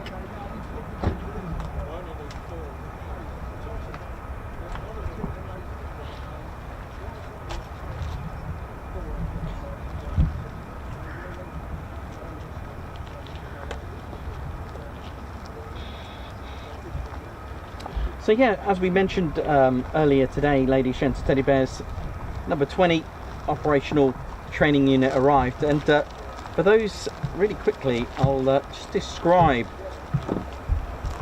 what was here before the active airfield. I do like showing this one's cool. So just before the airfield was built, the aerodrome was completed as RAF Lakenheath, there was actually a decoy airfield in the area to deceive. So this isn't the exact building, but I want you to get your imagination going here and flowing. Where is it? Is it there? I want you to imagine something like this.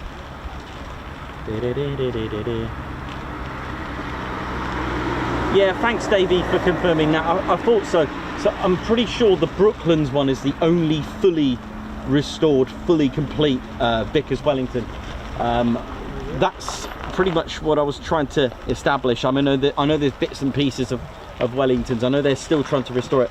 But anyway, just before the aerodrome was open, of course, with Mildenhall being a active base, and with Feltwell is well operating. Oh, here comes the arriving aircraft. That's fine. Here we go, Point Charlie. Here we go. So F-15s. How many have we got? One? Just the one.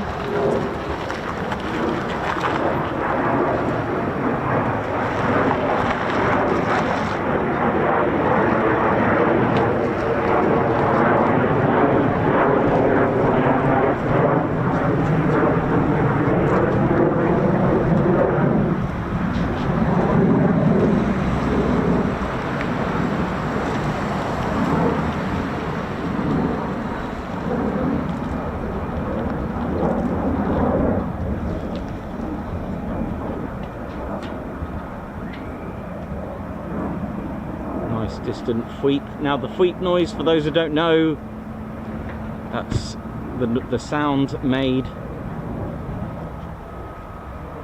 in basic, the exhaust nozzles opening and closing. It's basically air. Now there is a SENC, that's the conversion exhaust nozzle control. I know it sounds like a mouthful, but basically that's pneumatic, if you want to say it a different way, and it pushes air through the actuators to open and close the turkey feathers, the petals.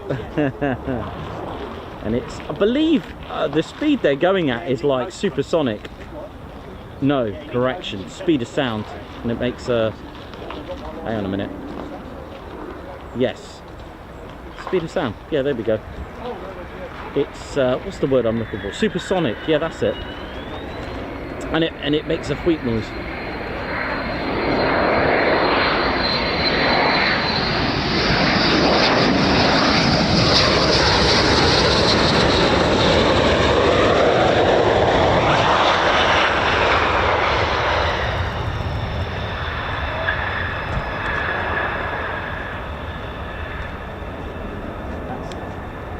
Okay, more aircraft coming back. We've got another 2. Here we go. Let's ride.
F-15 Strike Eagle low approach as they do.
between, I saw it on January 23rd, so I got a lot of it. Probably just recently, but certainly I've got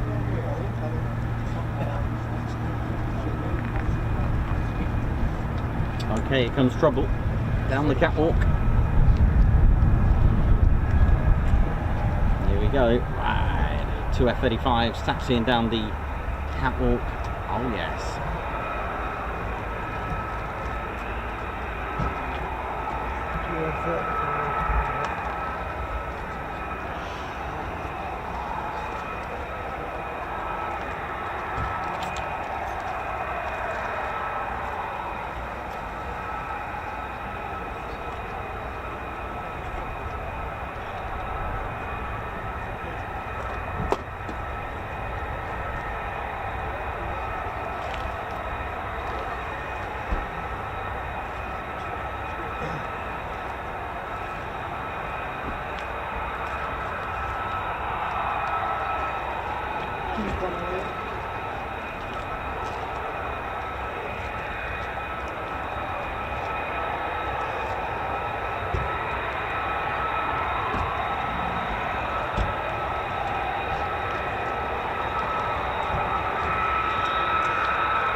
Oh nice, look at this. HL tail codes.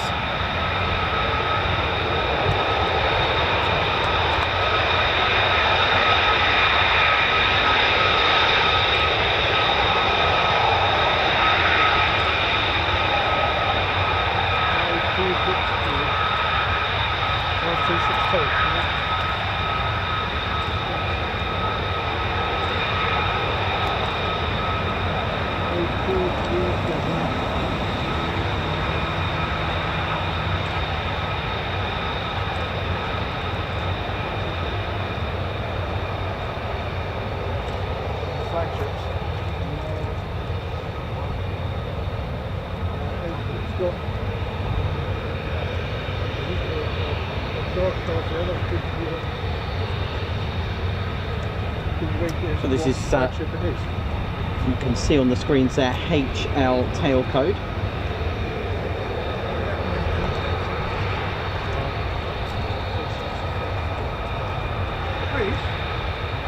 Nice one, Davey. That's exactly right. Hill Air Force Base, Utah.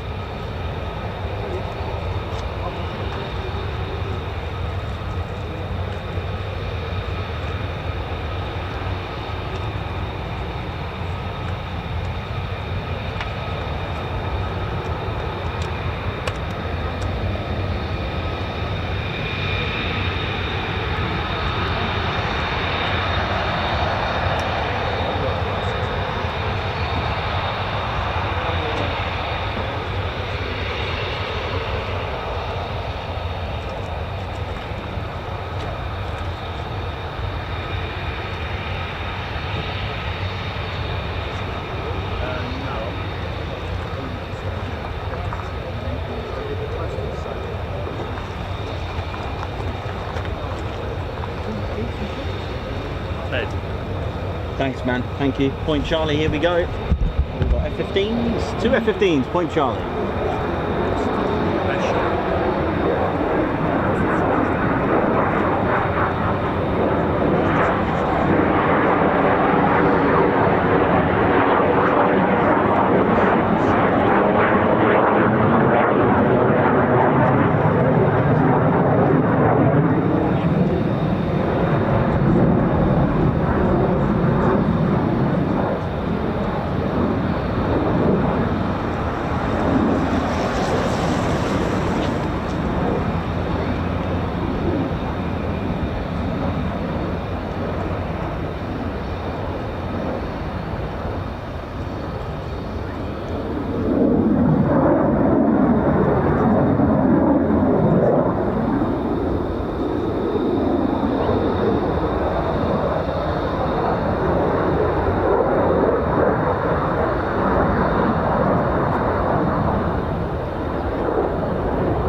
Vulcan howl just earlier. We've had some monster Vulcan howls before, but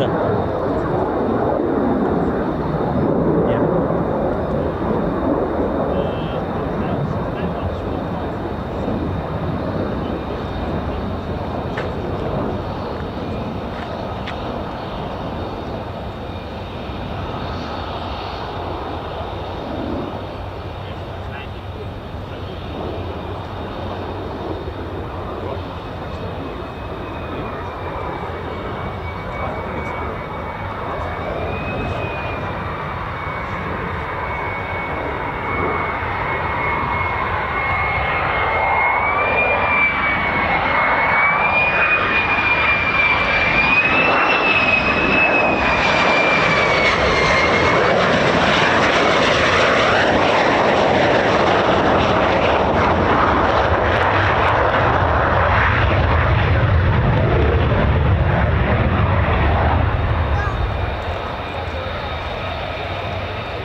Hey, oi, you alright?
How we doing, ladies, gents, teddy bears? Hope we're all good and well. Tuned into the Ted Coningsby channel, live here at RAF Lakenheath. Hope we're all good. So yeah, the correct answer, Lakenheath Village raised around £9,000 of 1939's money. That's right, 1939 they raised money for a Spitfire. It wasn't uncommon. I've seen various posters around the country through sources of fundraising for a Spitfire. Wasn't that uncommon. In fact, there was a Jamaican newspaper, hence the Jamaica Squadron, who funded through newspaper the a lot of Blenheims.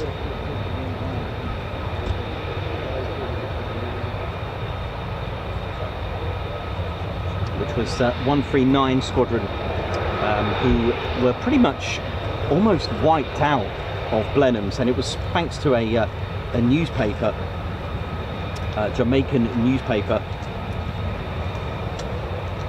started to fund and buy bombers for Britain in recognition of money raised by Blenheims, and in honour of that they added Jamaica to their title to become 139 Jamaica Squadron. Keith Smith, thank you so much. That is amazing. Thank you very much. That is just amazing.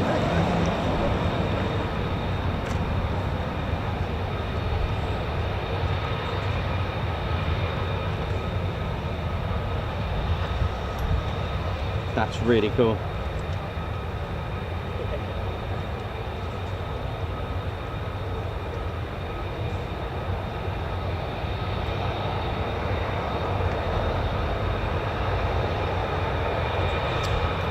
Great question there by Mike A. Question, Ted Coningsby. On F-15, F-35 and Foons, they are circular exhaust nozzles, but the F-22 is completely different. Correct, it is. How does that work as it's rectangular? So it's called a 2D, and it really, just to keep the answer simplified, it was literally to achieve a more superior stealth and to facilitate the thrust vectoring as well. They worked out, or through aerodynamic testing, that it worked better to have it. I think it's something like 20 degree of thrust vectoring that it can do, and it also reduces the radar cross section as well to have it in that way.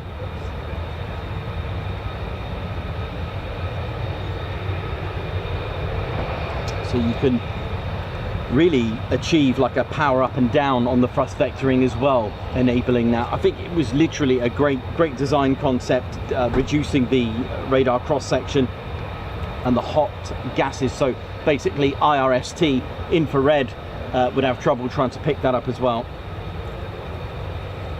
Can't remember if they call it like a sawtooth or something. Anyway.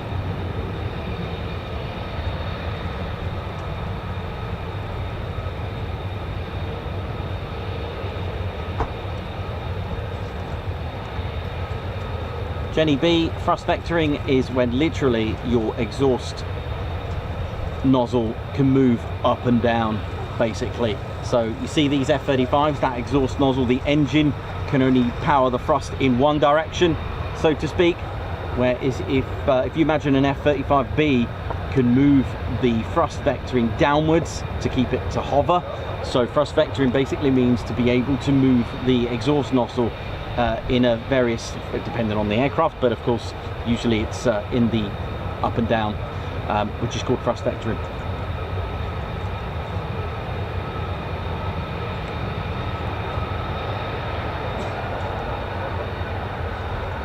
Here comes more trouble, and a massive thank you to Keith Smith for that. Wonderful.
love this. That's one merry-go-round you want to go on. Love it.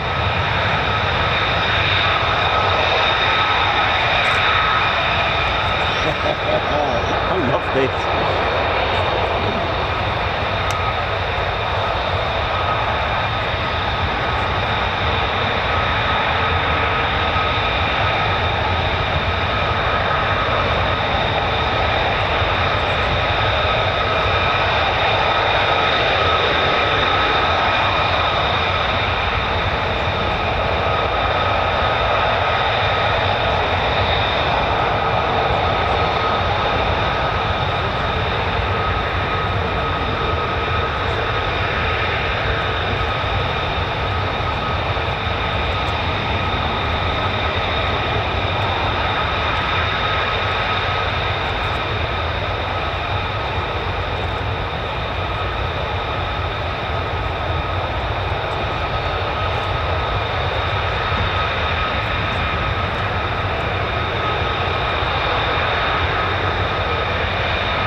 Thank you.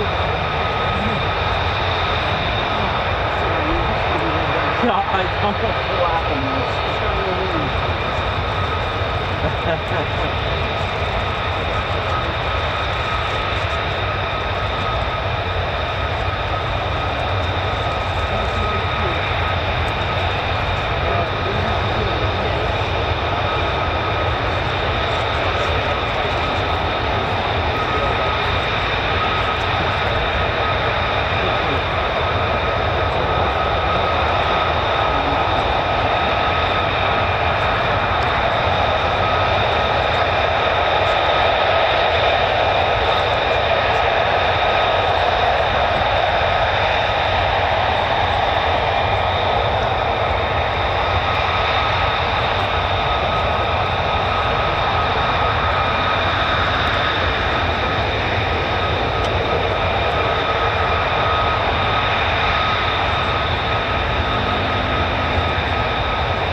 down to the lakes, down there,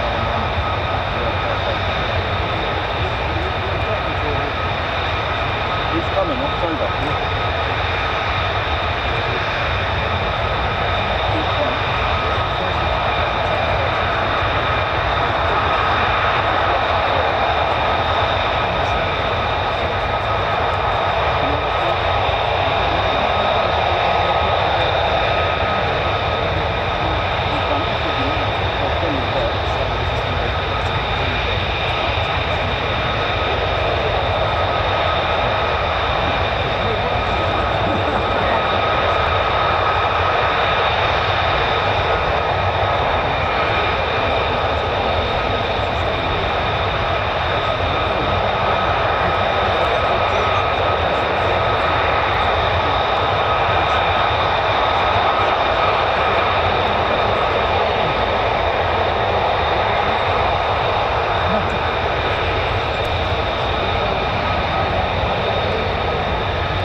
We're doing, ladies, gents and teddy bears. Lots of good questions on here as well. Rockcake Chappie 54, how you doing? Hope you're good.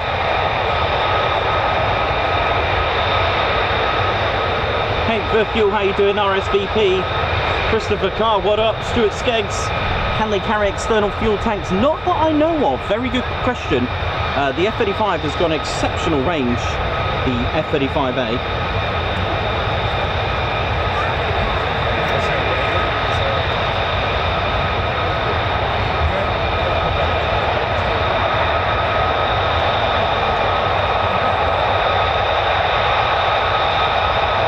The B variant has a different range.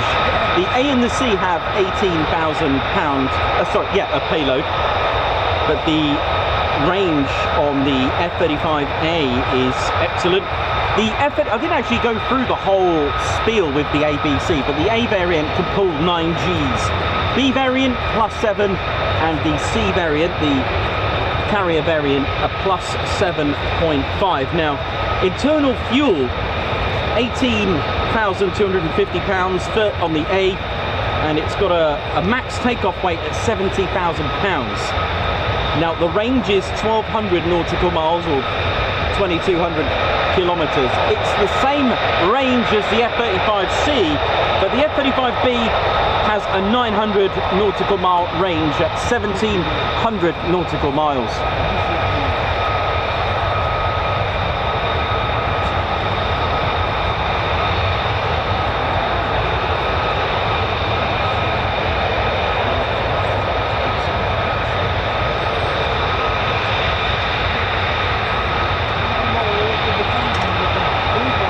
Okay, Chappie, how you doing? Hope you're good.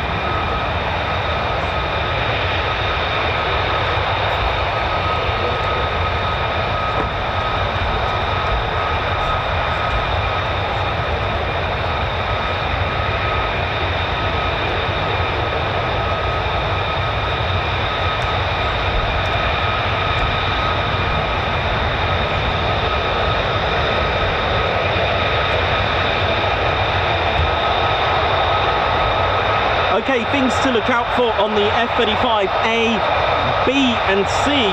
Okay, so I'm going to try my best to explain. Okay, so the B variant can hover. So, but a quick glance, you may not be able to tell. So the F-35A is the only variant with an internal GAU-22 cannon, and it's here. The B and the C doesn't have this long sort of, you know, covered up cannon, a beautiful 25mm cannon. The B variant doesn't have it, so I'll show you the B, and the C doesn't have it either. So it's not there, it's completely smooth. Also, the B variant looks mighty puffed up on this side because of the lift system. Alright, so you've got all this going on here.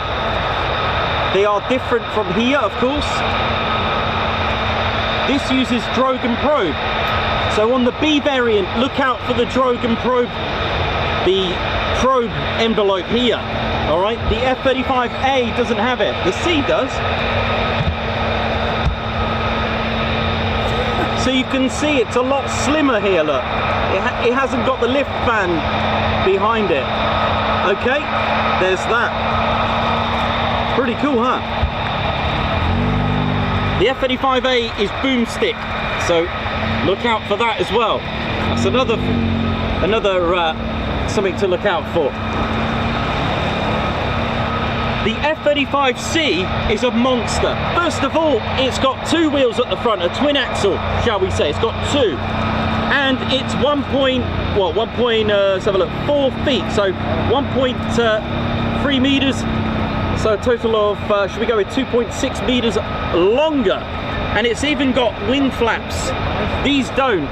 Okay, it's got the aileron, but the F-35C is so big, it's so massively, because of the wing area. Don't forget, the carrier variant has got a massive wing area than the other two, and therefore it's good for lift being on a carrier.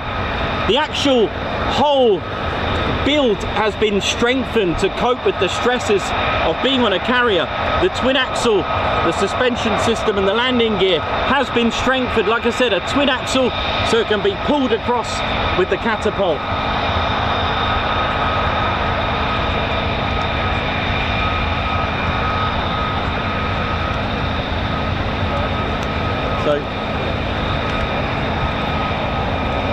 So notice the front, very different. If you can see that, very different from the front. You can see how thicker it is because of the lift system on the B than the A. The A's got the cannon, the B and the C doesn't have one. There you go. There'll be a test after.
So yeah, the F-35A is the most bought variant, but because of its amazing range, doesn't always need to worry about air-to-air refueling. However, they have tested out drop tanks on the F-35A, just like, or the F-35 range, just like the F-22 can be added with drop tanks, and this would be used for transiting. All right, so they haven't, I mean, they are working on stealth or radar absorbing material, but don't forget, anything draggy will create a little bit of a higher radar cross section.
So yeah, the F-35 Adir, correct, is based on the F-35A. The difference is that it's got its own weapons system on the Adir. So there's a Norwegian variant with the drag chute pod on the back that's been fitted. I believe there's been other countries that have followed. It's to do with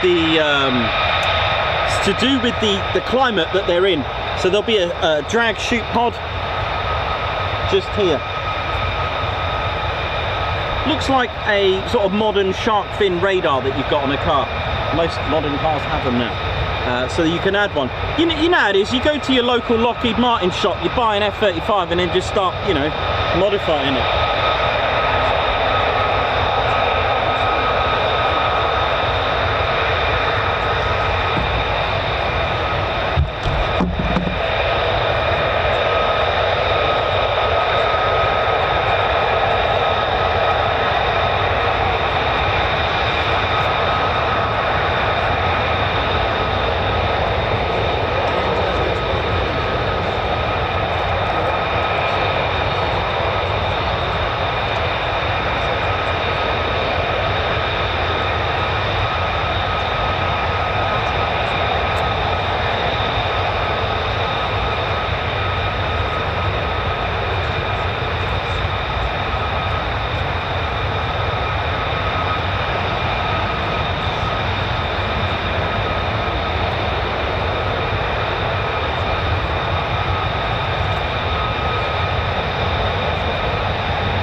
underneath the F-35s, you'll notice this glass-looking window here. This is the EOTS, EOTS.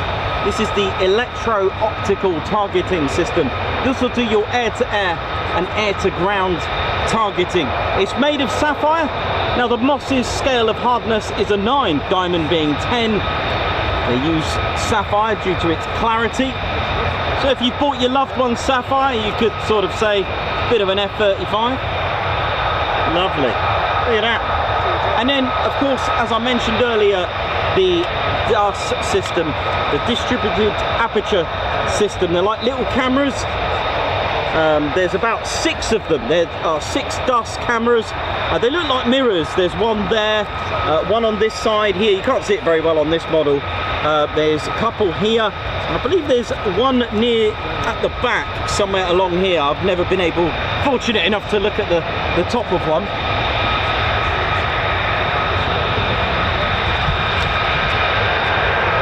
And the DAS system is a mighty system. It's the ANAAQ-37 at the time. I'm not sure if there's upgrades to different blocks, but it's 6 distributed aperture system cameras. They're IR sensors, so day or night, constantly searching, constantly tracking all the targets, creating a sphere, and it can fuse with other F-35s as well. Oh yeah. So what's happening? Let's have a look.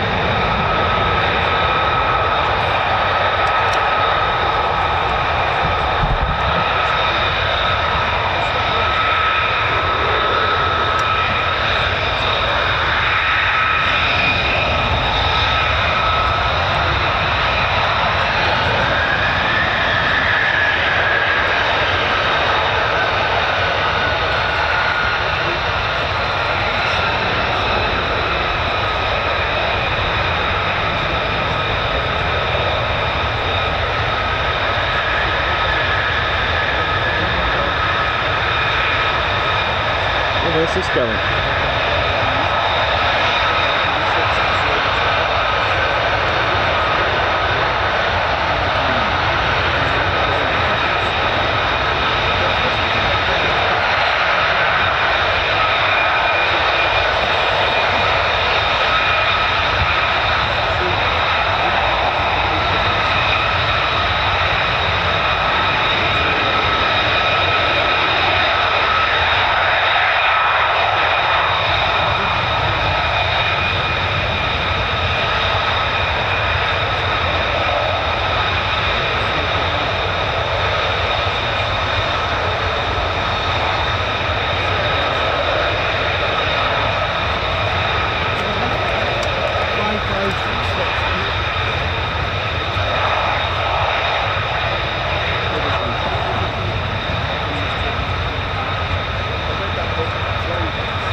I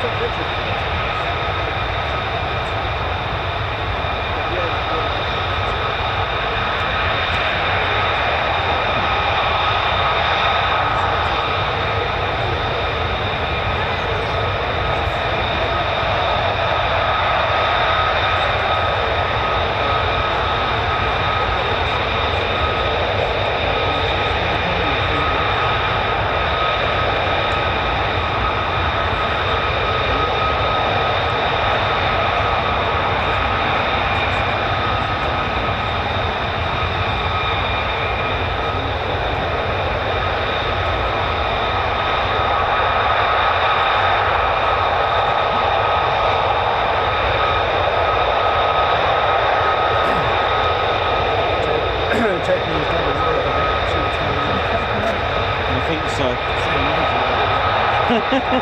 Yeah, I'm not sure. Oh, well. We get to see him longer though. Yeah. There is a benefit to it. Normally they've gone and that's it. Get to see him a little bit more. You know? Just seeing the positive, that's it.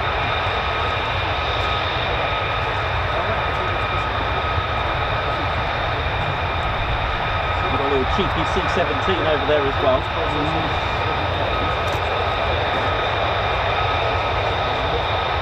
How you doing? All right? Yeah, good, thanks. Very good, thank you. See you on the telly. Oh, cool. Cool.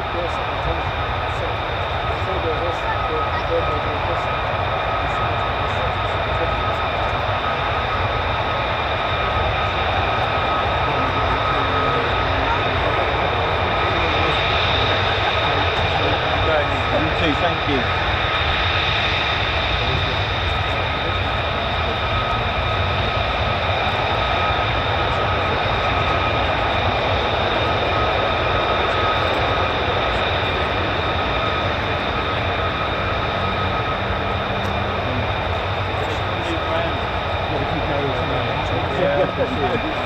It's possible, I've seen that before. Yeah, they don't use a lot of fuel, it's only when you pull the thrust or something.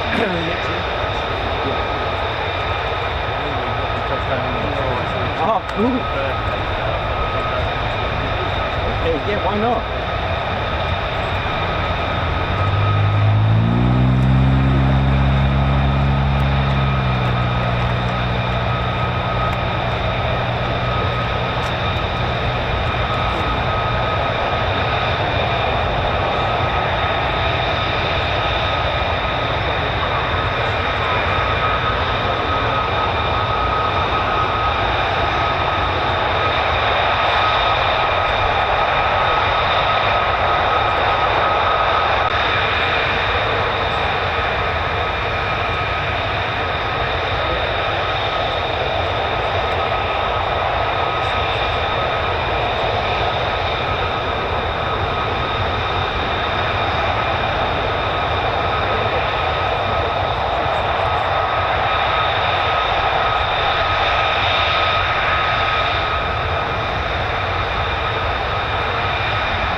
Mate, nice one. Good to see you again, buddy. Yeah. See you later, man. Yeah, you too. Cheers, man. Thank you.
there's more coming out.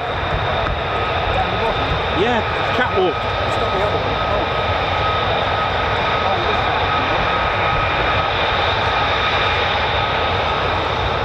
Two of them. There's a million of them. There's 500,000. 500,000. Two's half, so.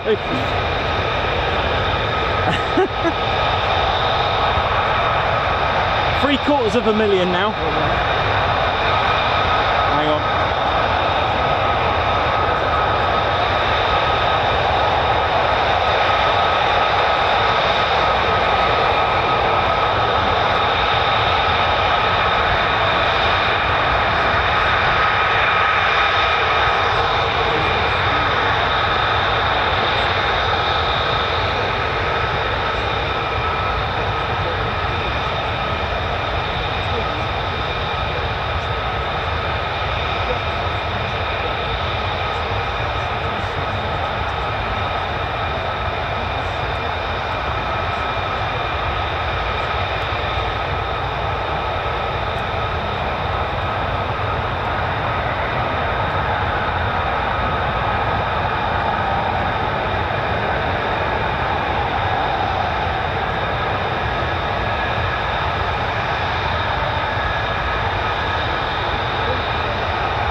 Oh, there's 1 million now. There are 4.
Officially there's millions of them now, there's 8.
So these are all F-35As, ladies, gents, teddy bears. These are the A variant, the 9G pulling, 43,000 pounds of thrust blasting, Mach 1.6 speeding, 18,000 pound of payload carrying, 29,000 pounds of empty weight, along with a 70,000 pound of maximum takeoff weight. This is the conventional takeoff and landing aircraft, so it will operate just like a Typhoon, take off and land like a Typhoon, an F-15, an F-16. It has an arrestor hook.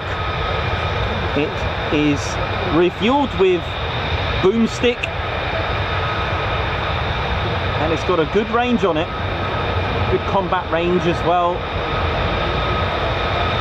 And this is the F-35A, the only F-35A base here in the UK. The F-35Bs are flown by the Royal Navy and the Royal Air Force here in the UK. You can see them at RAF Marham. Now the B variant is a STOVL aircraft, short takeoff and vertical landing. It's got about 41,000 pounds of thrust. Now the engine is different to the likes of the Pratt & Whitney's F-135 PW100. In the F-35B, it's huge. It's almost double the size, over 9 meters long. And it's all thanks to Rolls-Royce engineering, developed from the Pegasus engine. Rolls-Royce's lift system adds the lift into the F-35B. So it can hover, just like the Harrier. Lots of people ask me, can it take off vertically? Due to its weight, it can, but it doesn't, because of the fact the amount of payload it can take, the weight of it will really stress the aircraft. So they don't do it. They do something impressive called a short takeoff. Vertical landing doesn't have a minimum, but it does have a maximum. It's around about 250 miles per hour. That's the maximum. So it isn't a natural thrust vectoring aircraft where you can do F-22 maneuvers. It's really for STOVL mode. The F-35B has a G rating of +7. Let's have a little look. It is Rolls-Royce that put in the lift fan. So it's got a 50-inch diameter hollow blade system, blisks right here. There you go. And let's not forget that Pratt & Whitney's F-135 is just here, and it's the Rolls-Royce components that make up this. If you want to know how it hovers, here we go. The first thing that happens, the pilot will initiate STOVL mode. The auxiliary air intake will open. You'll see the shaft. Again, this is Rolls-Royce. Reason for the shaft is that you need 29,000 pound of horsepower, to charge and power up your lift fan. This opens up along with these grills here. Now this is like an engine that's inverted, all right? It's been positioned vertically. 20,000 pound of cold thrust from here. These blades, they move forward and back to allow the aircraft to move forward and backwards during hover mode. But we're not done yet. Oh yeah, you can't hover yet. At the back, you've got your free BSM, free bearing swivel module. In 2.5 seconds, this can turn in 3 sections to give it a 45-degree angle for short takeoff, or straight down for vertical landing. All right, this has 2 types of thrust: straight down from here and also straight down from here. So it can hover, it can go forward and back. But how do you make it go left and right? Well, underneath you've got Rolls-Royce's roll posts. Using the bypass air, it can do that.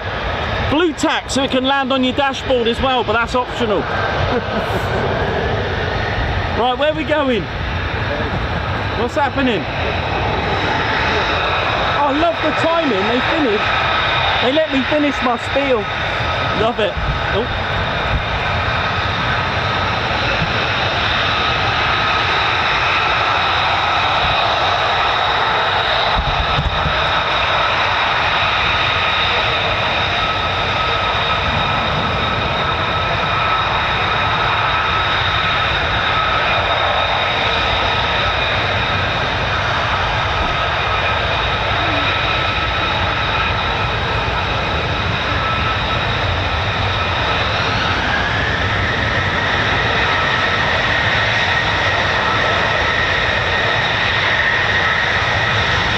Here we go. Let's ride. Here we go.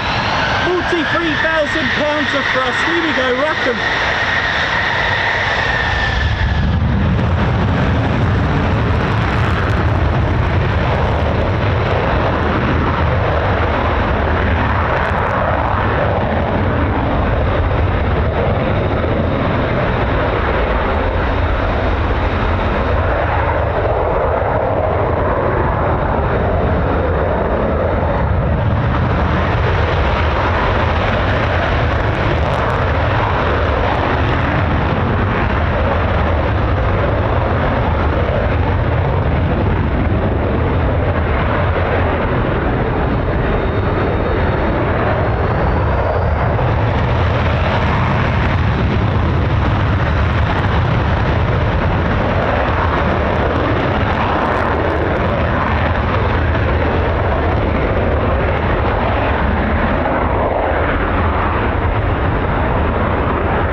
So, welcome to the show. Oh, nice bit of cloud there to cool us down for a bit. It's getting quite warm.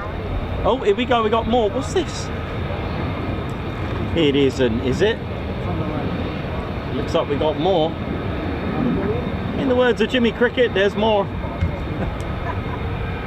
How's he doing these days? Bless him. Is it me or is that an F-15? Alright, guess the aircraft. Here we go. It's got a bit of an F-15 spooling sound about it. Hang on. Well, I can't get any worse with saying an A400 and it turned out to be a Skyvan. So this would be acceptable. It is an F-15. Look at this.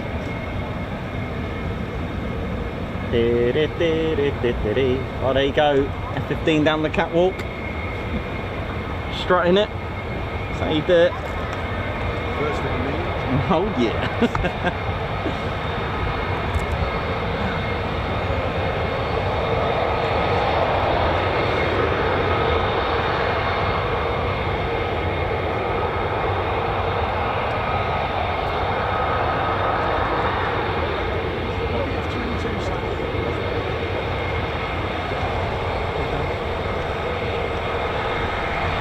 Oh, thanks, Perry. Jimmy Cricket is 79 years old. Bless him.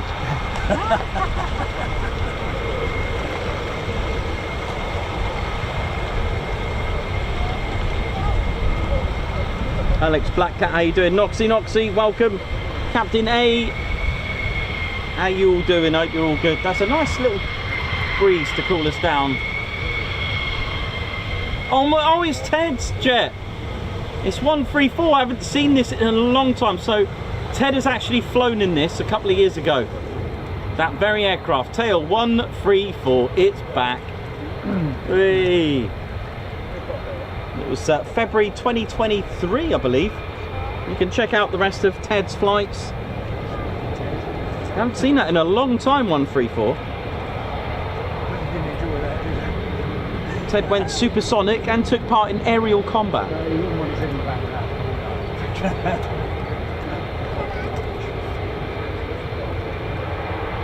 Yeah, it was the 2nd of February 2023. Flew with the 492nd in what's called Red Air. So it's 2 teams, a blue team and a red team, and of course the red team are the bad guys. And Ted was in red team. And the pilots traditionally wear red patches if they're in the red team. And it's convenient because our pilot issue patch is red. And I got a lovely photo of the pilot who flew Ted with the Wizzo. He was wearing our red patch, which was really nice.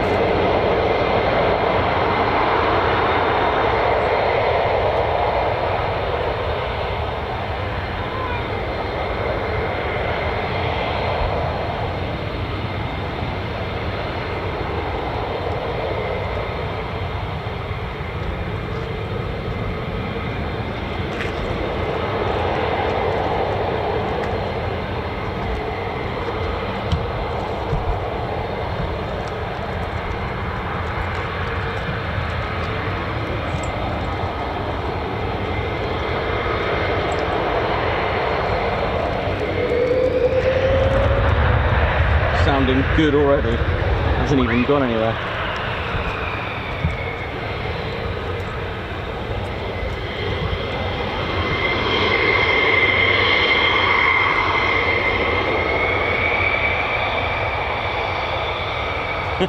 I know, Davey, finally. We haven't seen this in what? Nearly a good year, I think.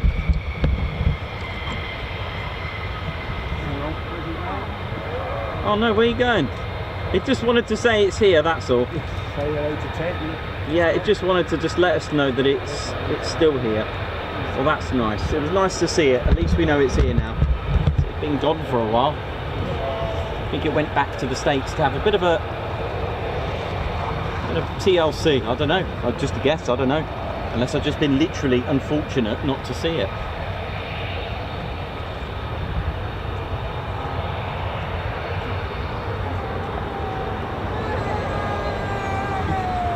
I know, it's sad to see it go, I know.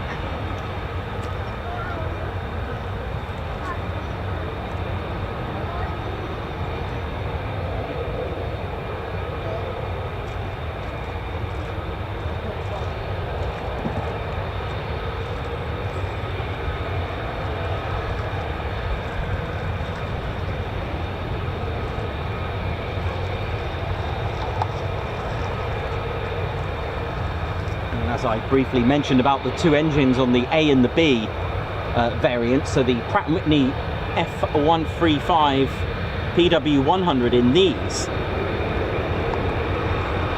It's got a length of 5.59 meters. Now the Pratt & Whitney F-135 PW600 that's on the F-35B is a whopping 9.37 meters. So it's, you know, not double, but you know, it's getting there. It's huge.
just had a message from the F-35 pilot. It says I should go and have a cup of tea. Sounds good. That sounds like a good idea. Sounds brilliant. Good. I mean, we're quite close now. Yeah.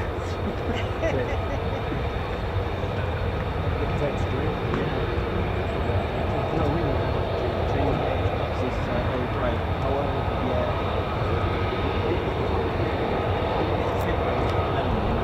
Oh, right. I don't know. I'm not sure if he doesn't like it or not. That'd be quite fussy, bears. Yeah. Ginger's quite. I spoke to him, I said, well, it's sponge cake. Oh, right.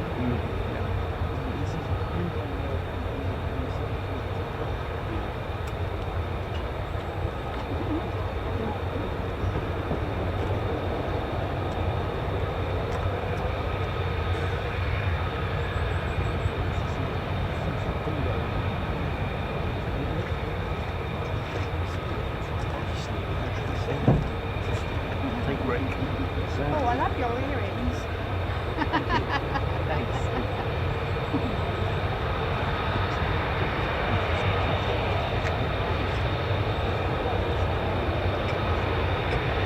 Unless that was his first time, and we're just I've never seen it for about a year.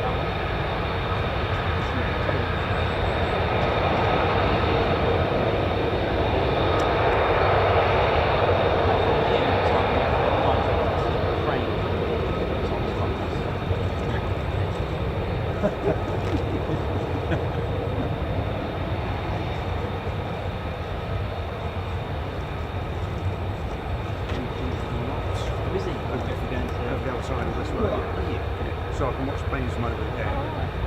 It's some of the boys are going out. Yeah. To win this today, it's good for us. There's some, there's that bouncing, it's like, it's really weird, it's really, it's that four coming back. That's the way they all went.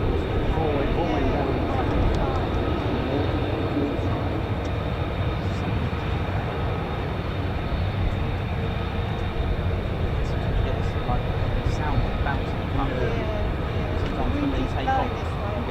Bouncing off the trees.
Yes.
joking?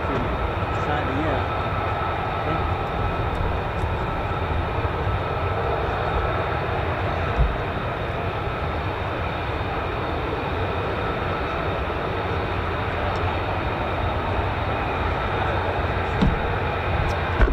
Okay, so we've got the F-35 is just coming back that came over this way.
Johnny Hickson, thank you very much.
Yeah, I'll be back the week after. All right.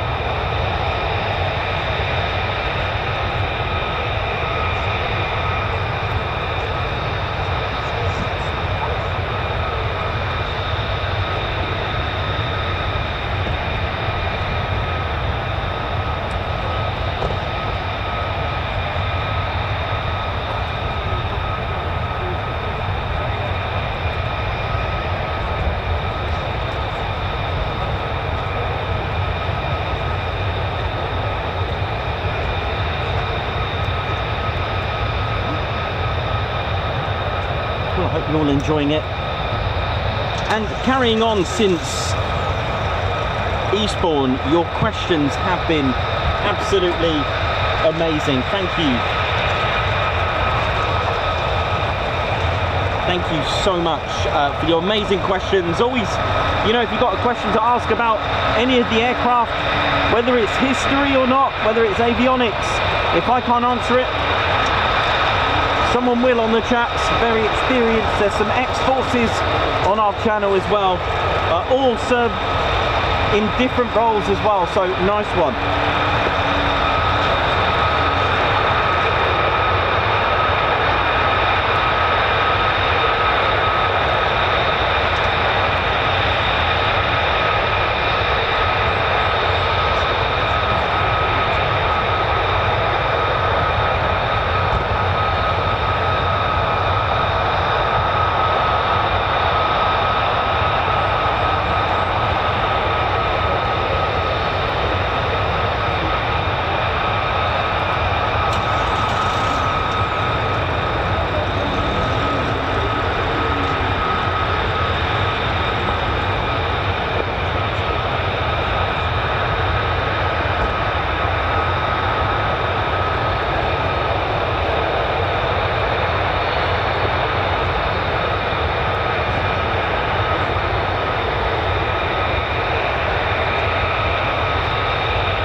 And if you haven't done so already, don't forget to subscribe to our channel. We're just 58 away from 112,000 subscribers, which is just a remarkable year. What a way to end the year, and we're only just in the first part of September.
F-34.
How we're doing, ladies, gents, teddy bears? Hope we're all good. Welcome to the Ted Coningsby channel. We're live here at RAF Lakenheath.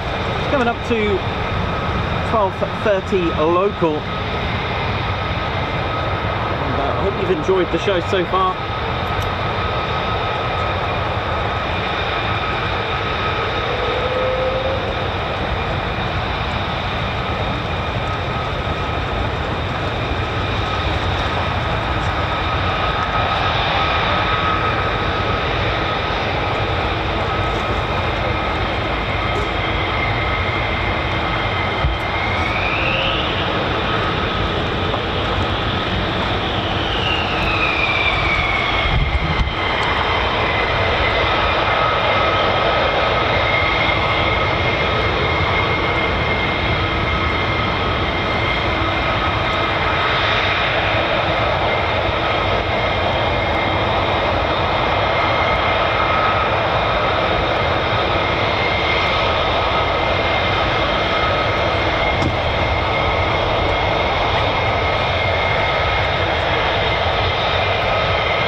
this be?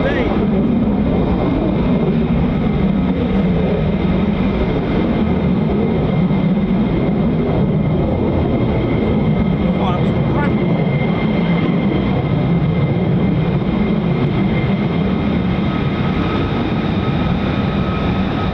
Quick climb, lady sheds and teddy bears. Oh yeah.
we doing, ladies, gents and teddy bears? Welcome to the Ted Coningsby channel.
F-15s. Wow, look at this. What a day we're having.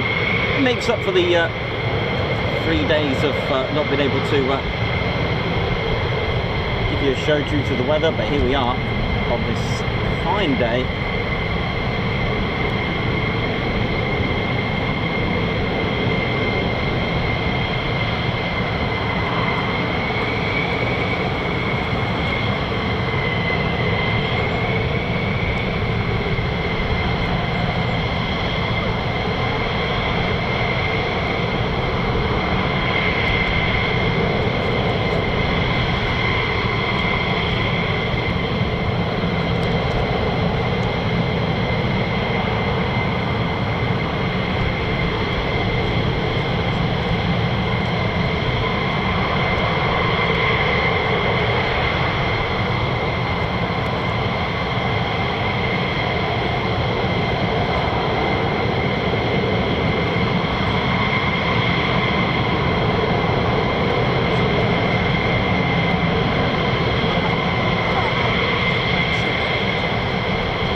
As you can see, the F-15s here at Lakenheath, as part of the procedure and process of the 48 Fighter Wing, they will do what's called post-taxi checks.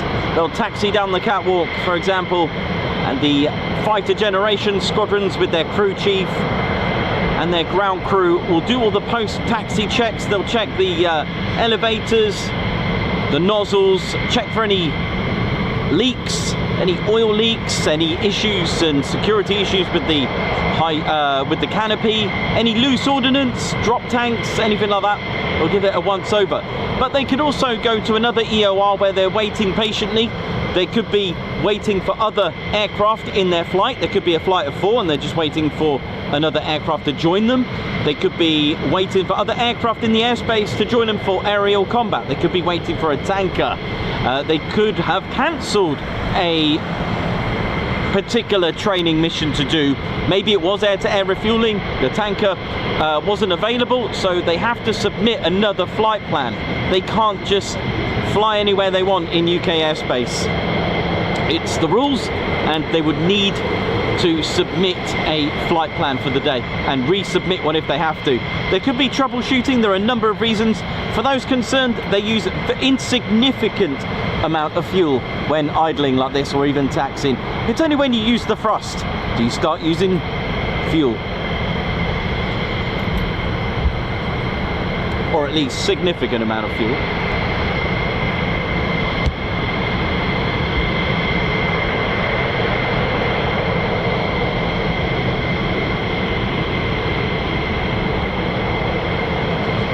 Oh yeah, and remove tags as well. Yep, absolutely right.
Of course, not forgetting the 48th Medical Group as well. Without them, no one would fly.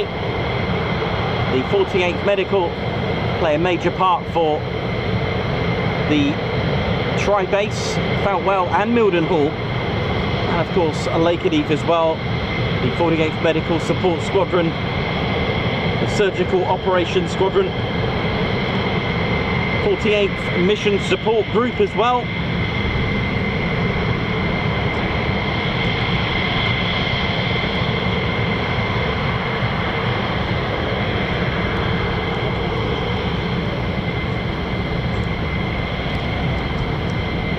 The 48th have flown various aircraft, but one in particular, by what I can find, have flown the most variety of aircraft. Now, most of them that I do have, with the addition of one today as well, which I'm quite proud of.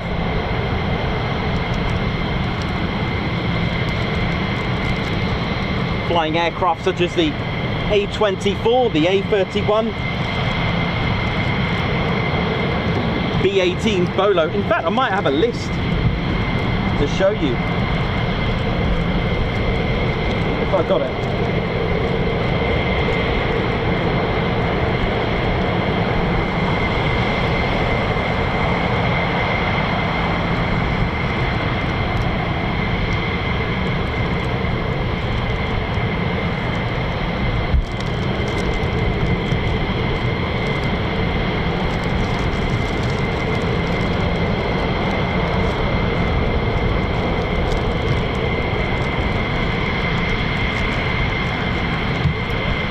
We got the A-20 Havoc, the A-24, the A-31, the A-35 Vengeance, and then the A-36 as well that they flew.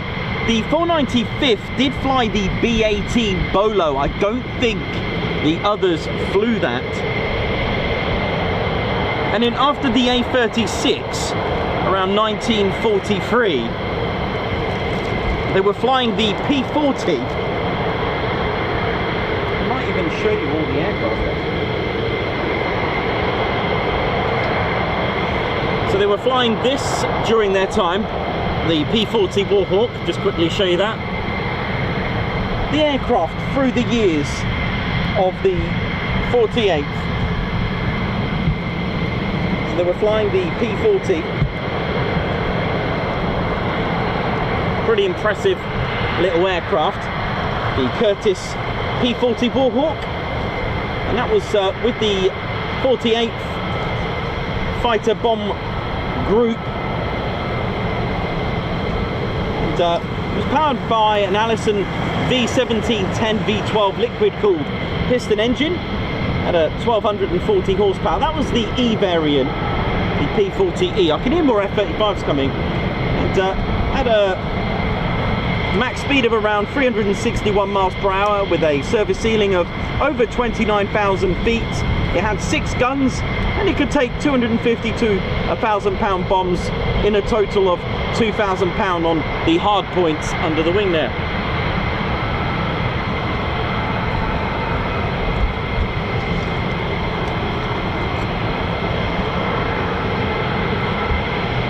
Then throughout the war, first of all, in 1944, it was time for the P-47 Thunderbolt. For the, I believe the 4 squadrons did have this, but the 495th became inactive.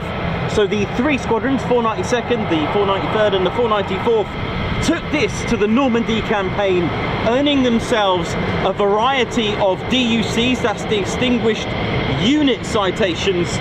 They carried out over or nearly 2,000 sorties during the Normandy campaign, and they were part of the 9th Air Force supporting the army on the ground. They moved to RAF Ibsley in 1944. They set sail and eventually went to France, they went to Cambrai, they went to Belgium in St. Trond, and so on. Here come the F-35s, but we're going to talk about the 48th aircraft through the years. And don't forget, they were still a group, and they were a group right up to the end of the war in 45 in November, when they became inactive.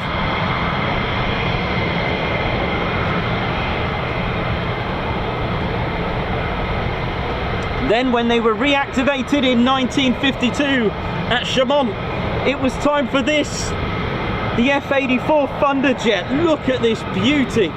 And that was with the 3 squadrons, and that's when the group were established to wing status. They were the 48th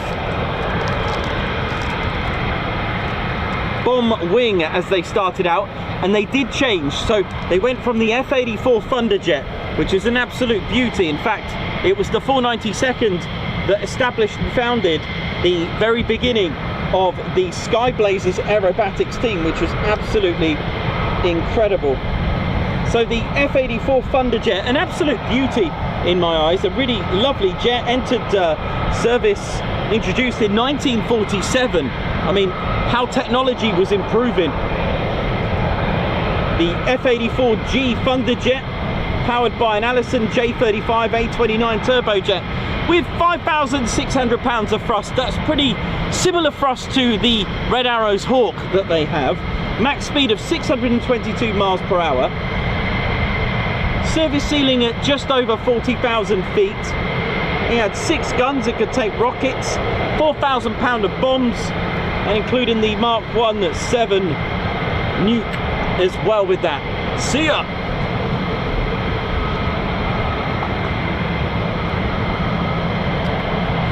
And that was in the 50s, 1953. And then 54 came this beauty, the F-86 Sabre, which a few of you have spotted at air shows in recent times this year, which has been a delight. So the F-86 Sabre, another beauty. Oh, here we go, What's going on here? Sounds like they're taking off, isn't it? The F-86 Sabre, absolute beauty of an aircraft. So that was operated just a little bit more powerful, 5,910 pounds of thrust with a General Electric J47 engine. A little bit faster, 687 miles per hour. Had nearly 50,000 feet service ceiling. 6 guns, rockets, bombs. It could take quite a lot. Until 1956, when things changed for the 48th. They became the 48th Tactical Fighter Wing, and the 3 squadrons were operating the F-100D Super Sabre. It was supersonic, and the 48th became the first ever USAF wing to operate the F-100D Super Sabre. And it was with this that they moved to Lakenheath with. Oh yes, they moved here. The same year as the Beatles formed in 1960, they came here with the 3 squadrons, mind.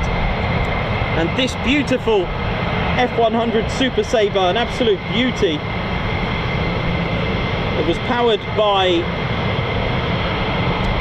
Pratt & Whitney J57, the 2121A, and it could punch out 16,000 pounds of thrust with afterburner. Oh yeah. I mean, isn't that just a beaut, isn't it?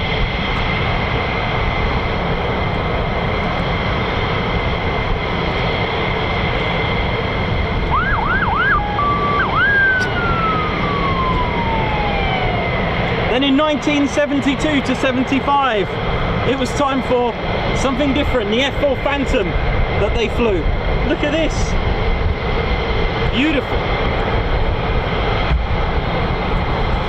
I'll just give you an idea of what it can take. Look at this beauty. Now they had this just for 5 years. They were ex-Vietnam. And then it was time for a new legacy.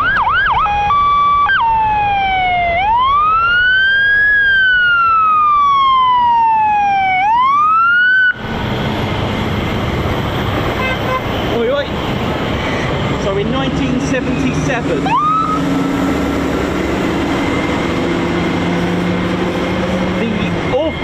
the 495th Tactical Fighter Squadron were reactivated, and all 4 squadrons were flying this in 1977 right up to 1991. And in 1992 it was time for this, the F-15E Strike Eagle.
Ted's got another quiz for you, another question. See how you get on with this one. A little bit of an easier one.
How you doing, ladies, gents and teddy bears?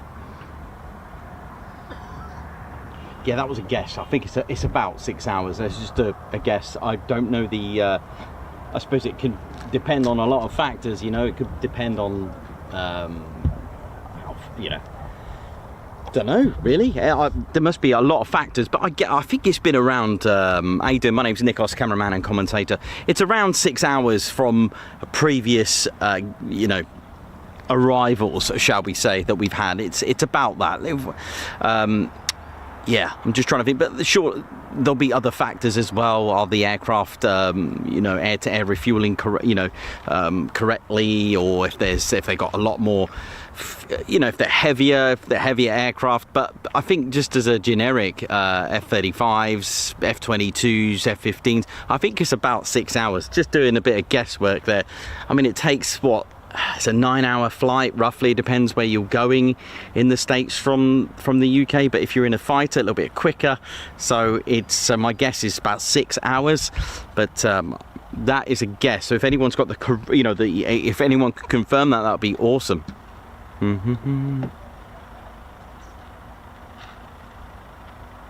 And yeah, and factors of tailwind as well, that could also play a major part. Tailwind, headwind, again, that played a major part in World War II. Actually, I was just doing a bit of work on the factors of navigation for bomber command as well, and earlier bombers, and how wind played that 1 degree out could send them, don't forget navigation systems, what they had then to what we have today. It's in a different league, but that said, it just exposes and really highlights the amount of skill involved to be the top navigation, and this played a major part in getting the bombing correct as well. Being way out at night, doing the night bombing missions wasn't easy. Like I said, to try to get your landscape correct, on the ground, to make sure you are on the right path to where you're going to bomb during World War II. That played a colossal effect. And like I said, even from the attacking side of things, sending up night fighters was just as dangerous experience. But yeah, headwind, tailwind, the amount of it of wind, any factors, any troubleshooting, but generally I think it's about 6 hours for those. But yeah, that's interesting how someone I just seen wind, and that is a good point. And I was just literally coming across that. I'm finishing off another bit of history for you. Is that the C-17 making that racket? Hope we're all good. Joshua Haddock, how you doing? Kevin Jackson, how you doing? Edward Coates, Captain A, Gucci Man, Bloxham, Doug Ross, how you doing? Alex Raven, Jan Stanland, Pat Murphy, Hank for Huel, how you all doing? Davey, hope you're all good. Yeah, 6 to 7 hours. Kevin Jackson, yeah, 6 to 7 hours depending on weather plans to nearest coast bases. 10 hours if you're going all the way to Utah. Absolutely right. Again, same with here. Depends. I mean, I always say about 9 hours for a civilian flight, but it does depend what end you're going east or west coast. So yeah, again, a major factor is whereabouts in the States you're going. So yeah, very good on that. Let's have a look. Michael Woodringe, how you doing? And Ted's going to just pop on because he hasn't done a lot of guards marches today. It's been one of those busy Lakenheath days, and it's coming up to, mind you, I thought it was later than that. It's only 13:30 to be honest. So yeah, pretty all good, isn't it? But what a way to go into our trip to the north. So we are. I'll tell you about that in a minute. Let's get Ted on the show. Bless him. He hasn't been on that much today, has he? I can hear something juicy across the road. Don't know if that C-17 is going out. I don't know what I can see. Everything's glistening. But thanks everyone for... There's Ted. Mike 22 Delta, member for 23 months, best channel on YouTube. Thanks Ted, thank you very much as well. Gucci Man, high five, thanks for gifting a Ted Coningsby membership. Paul, high five, welcome to the Ted Coningsby Squadron. John Minter, could I get a happy birthday from Reggie? Reggie's not here, or is he? Hang on, is he still in the... John, stay put mate, hold that thought. He might have been packed. Kevin Nottingham, Guards March, thank you for the super chat. Adrian Anderson, member for 26 months. Wow, 26 months onwards and upwards for Ted and Nikos. Thank you very much. Border Raider as well with the super sticker. Guards March. Ian McCabe, member for 21 months, 21 again, Guards March. Captain A, member for 30 months, honoured to be part of the TCS, such a great family. Thank you very much. Alan Q, thank you very much for the super sticker. Bernie Haggard, congratulations on your 1 year milestone. Oi oi, looking forward to Lossie. Me too. Don Castellash with 26-month membership. Jim Kimpton, high five. Welcome to the Ted Coningsby Squadron. And a high five, Paul Pump, and a salute with the fly past for an incredible super chat from Keith Smith. Thank you very much to Keith Smith. Keith, thank you very much for that absolutely £43,000 of thrust blasting of a super chat there. Thank you so much. And Keith Smith celebrating 15 months to the best military aviation channel on YouTube. Anne Hartley, thank you for your 15 months. Obsidian Moon, thank you for 8 months. Obsidian Moon Samantha. Robert Pimlock, thank you very much for 23 months. Air Hilaire, thank you as well.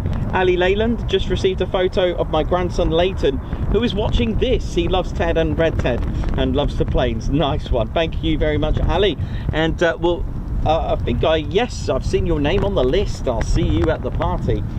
Brian Acosta, thank you very much for the super. Carl Portlock, 25 months. Thanks Nikos for the Quick Climb Friday stream on my 62nd birthday. So Carl, happy 62nd birthday. Thank you very much. Johnny Hickson, thank you very much with that. Thank you. God bless you all.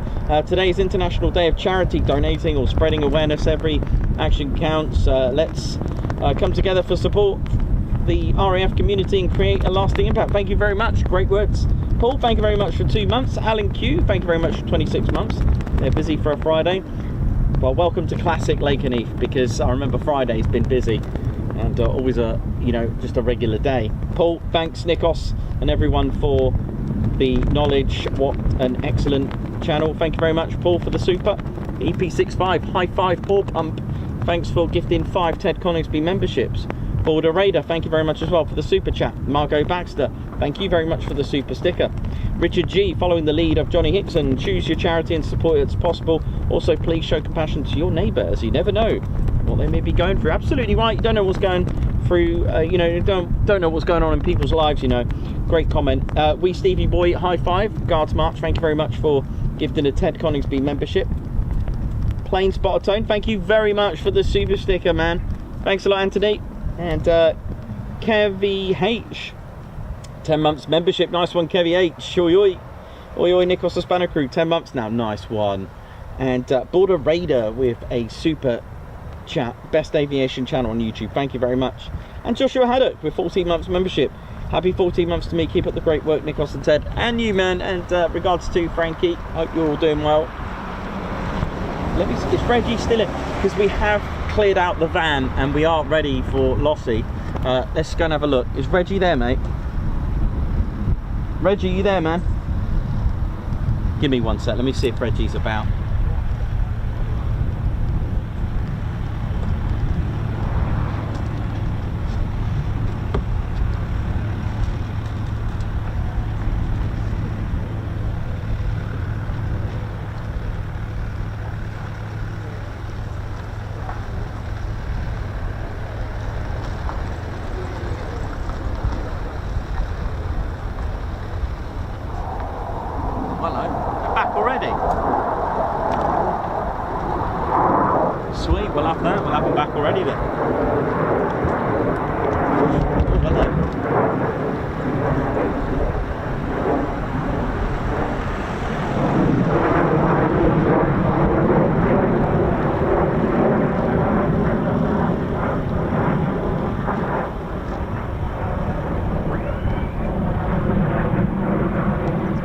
If this was an SR-71, this would have probably gone to the US and back already.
You eat right now. Well, happy birthday to me, mate, Job Minter.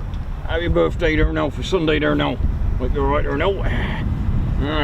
All is good there now. Reggie. Oh, all right, Reggie. How you doing? Yeah, I'm all right, Reggie.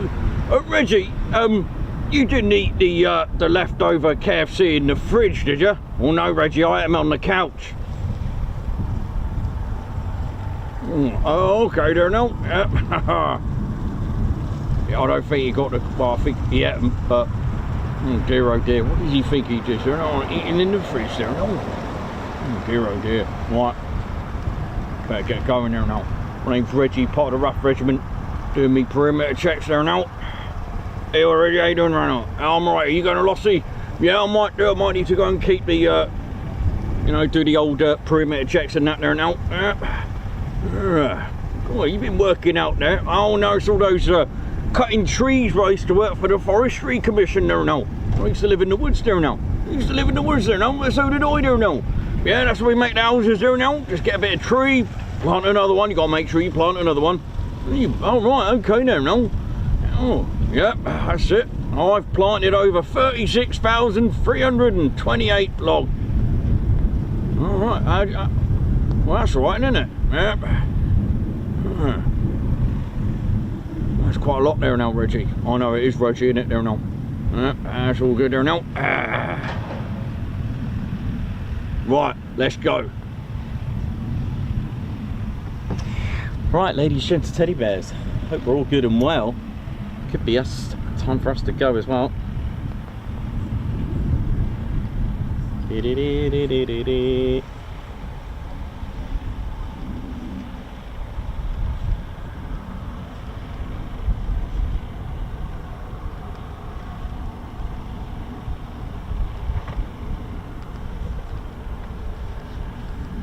Yeah, I think it's time for us to go, I think. And then it's time to pack for Lossie.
Trying to work out if that's just started up.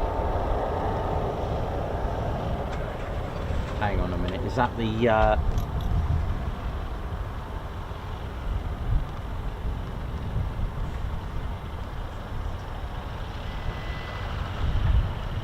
is that door open? I'm trying to see if that's the door open there, you know. There's so much heat haze I can't really tell.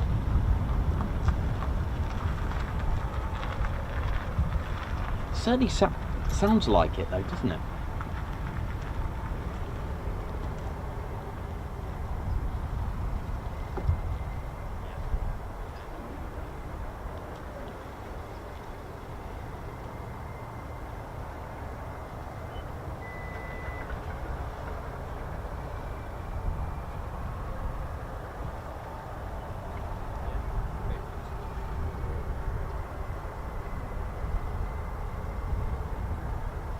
can't work out whether it's lights or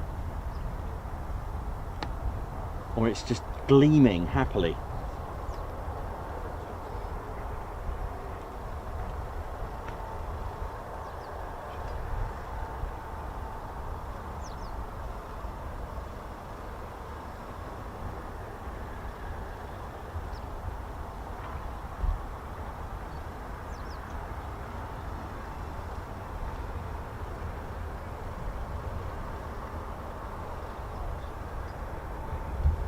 Well, I'll tell you what I'll do.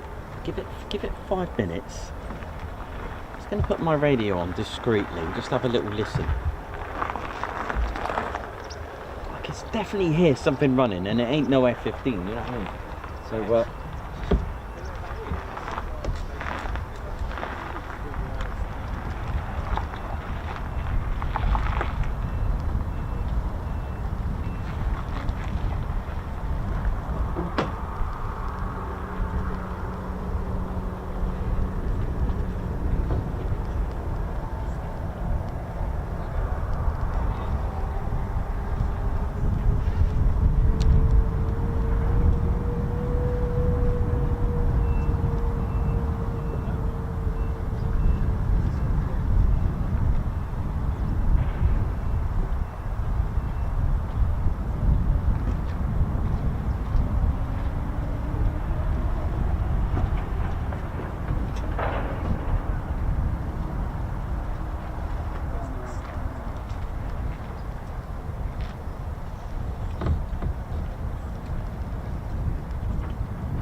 Hello.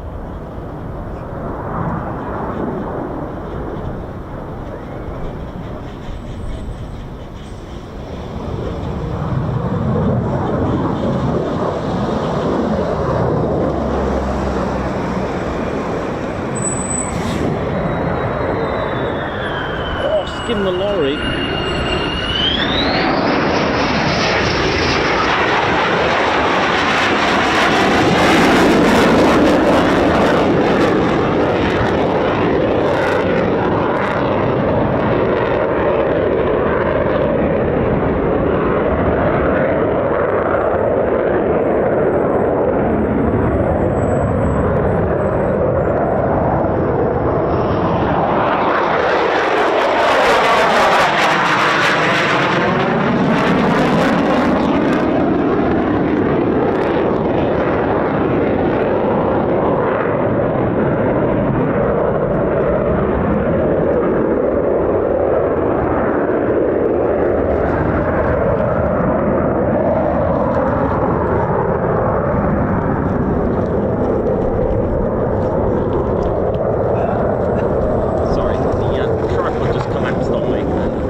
Delta this time.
How we doing, ladies, gents, and teddy bears? So we'll see this one off and finish up for the day.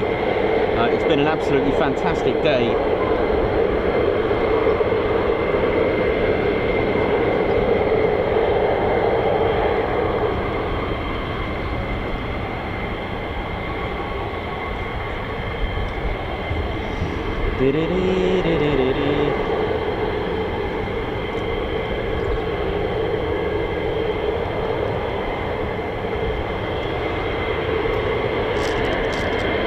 So yeah, we're only 36 subscribers to go, so this could happen overnight. But if you haven't done so already, if you're one of those that haven't subscribed, then by all means, let's try and get to 112k. We are away. There is if you're placing an order tonight, they won't be processed until we get back. You can still place an order, keep Claire Bear busy for when we get back on the 15th of September. And we're heading up north.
Where are they all coming from now?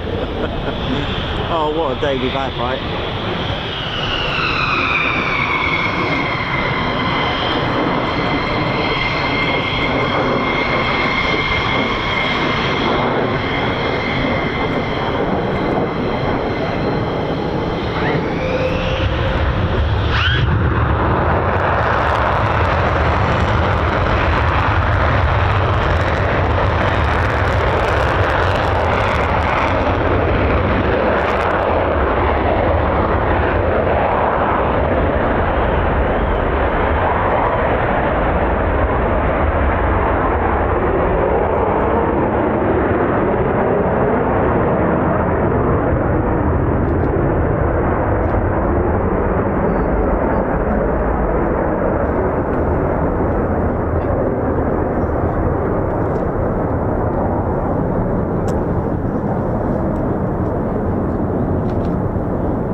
like my old keyboard done.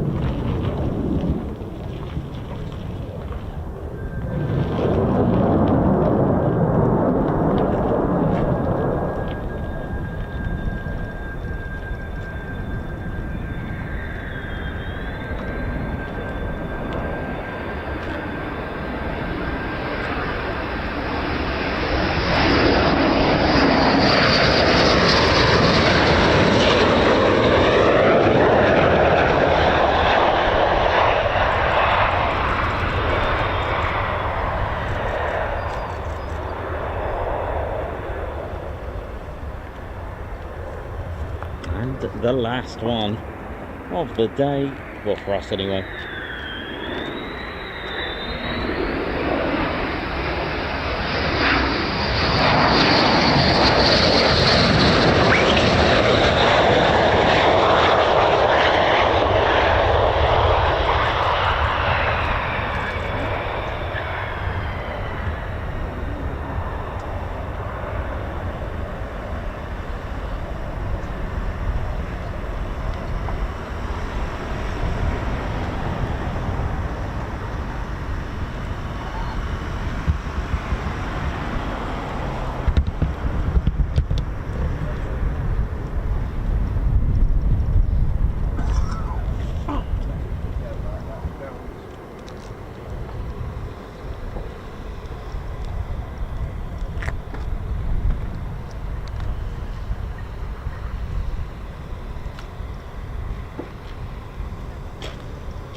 Well, that is our week done. It's been a short one in opposed to what I mean by it's been a short one with only 2 streams for us sadly this week. But Grant D. Mole, thank you very much for being a member for 3 months. Thank you very much.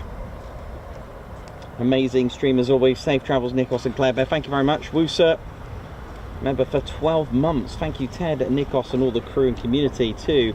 Thanks very much for your 1 year milestone. Nice one. Paul Norman with 5 months as well. Hello Nikos, Ted and friends. Hope everyone is well. Jay Borton, been a fantastic show as always. It sure has. Thank you very much. Rich Newman as well. Best channel. Love it. Thank you very much for 16 months. Joining Rich is Kevin Marshall with 16 months as well. We're best aviation channel on YouTube. Thank you very much indeed. Right, I think we're done, ladies, gents and teddy bears. It's now time for Ted and I to head north. And like I said, a bit of a shame with only 2 of the streams, but have to pick our days wisely when it's thunderstorms.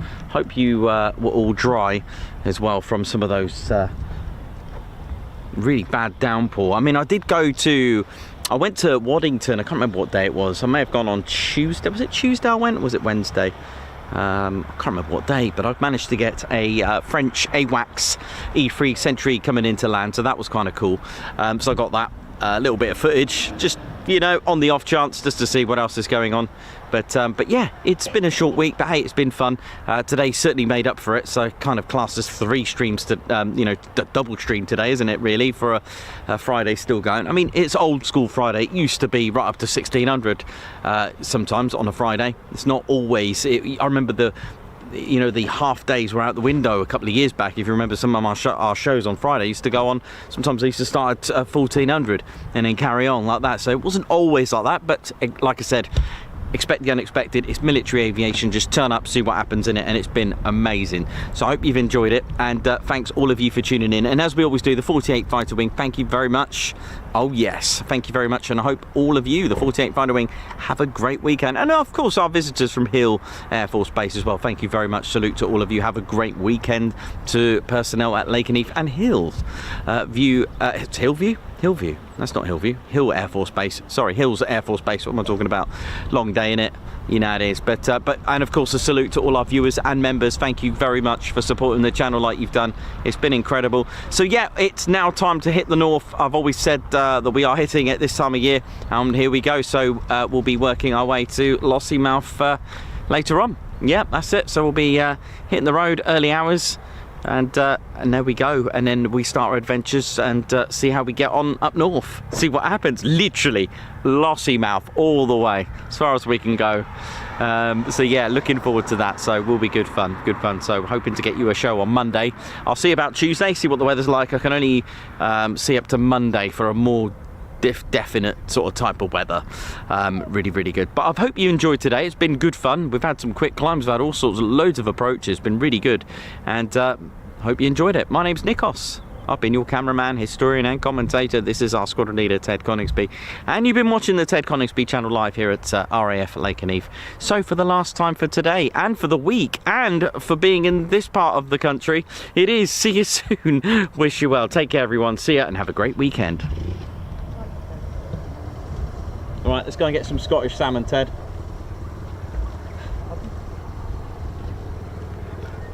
All right, hit the button, mate. Come on then, Ted, let's hit the button, mate.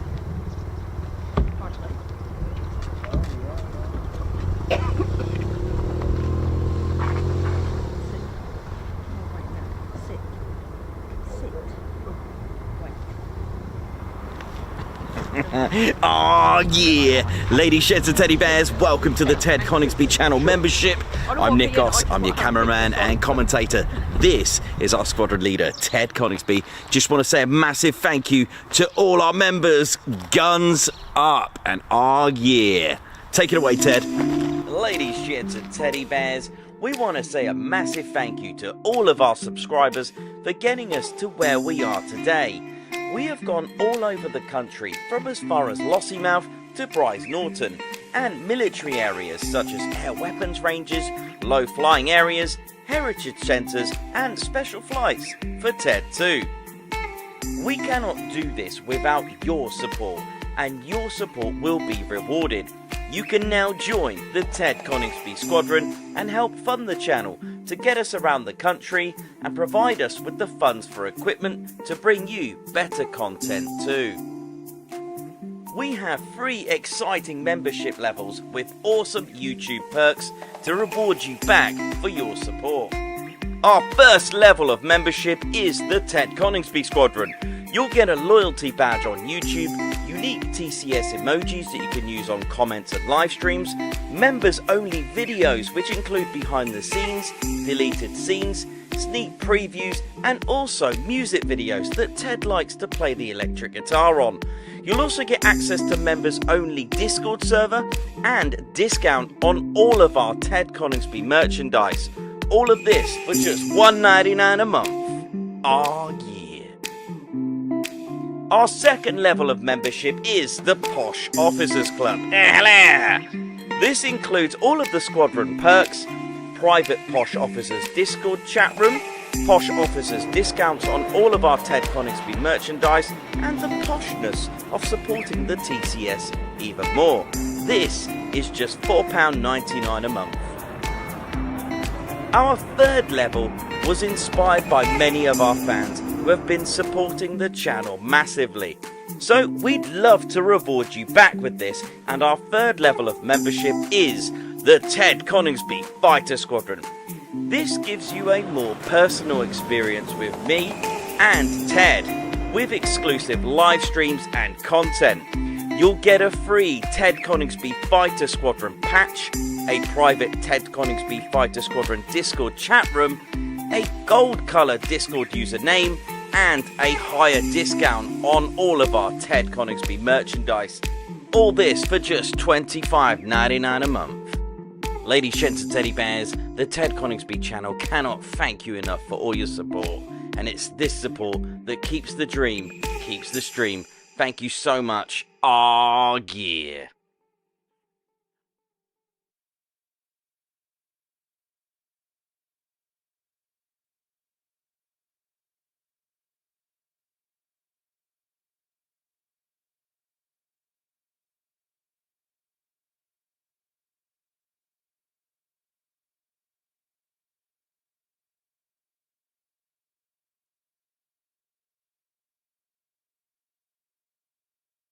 Right, Golf India, Bright Circle 1, right, 814.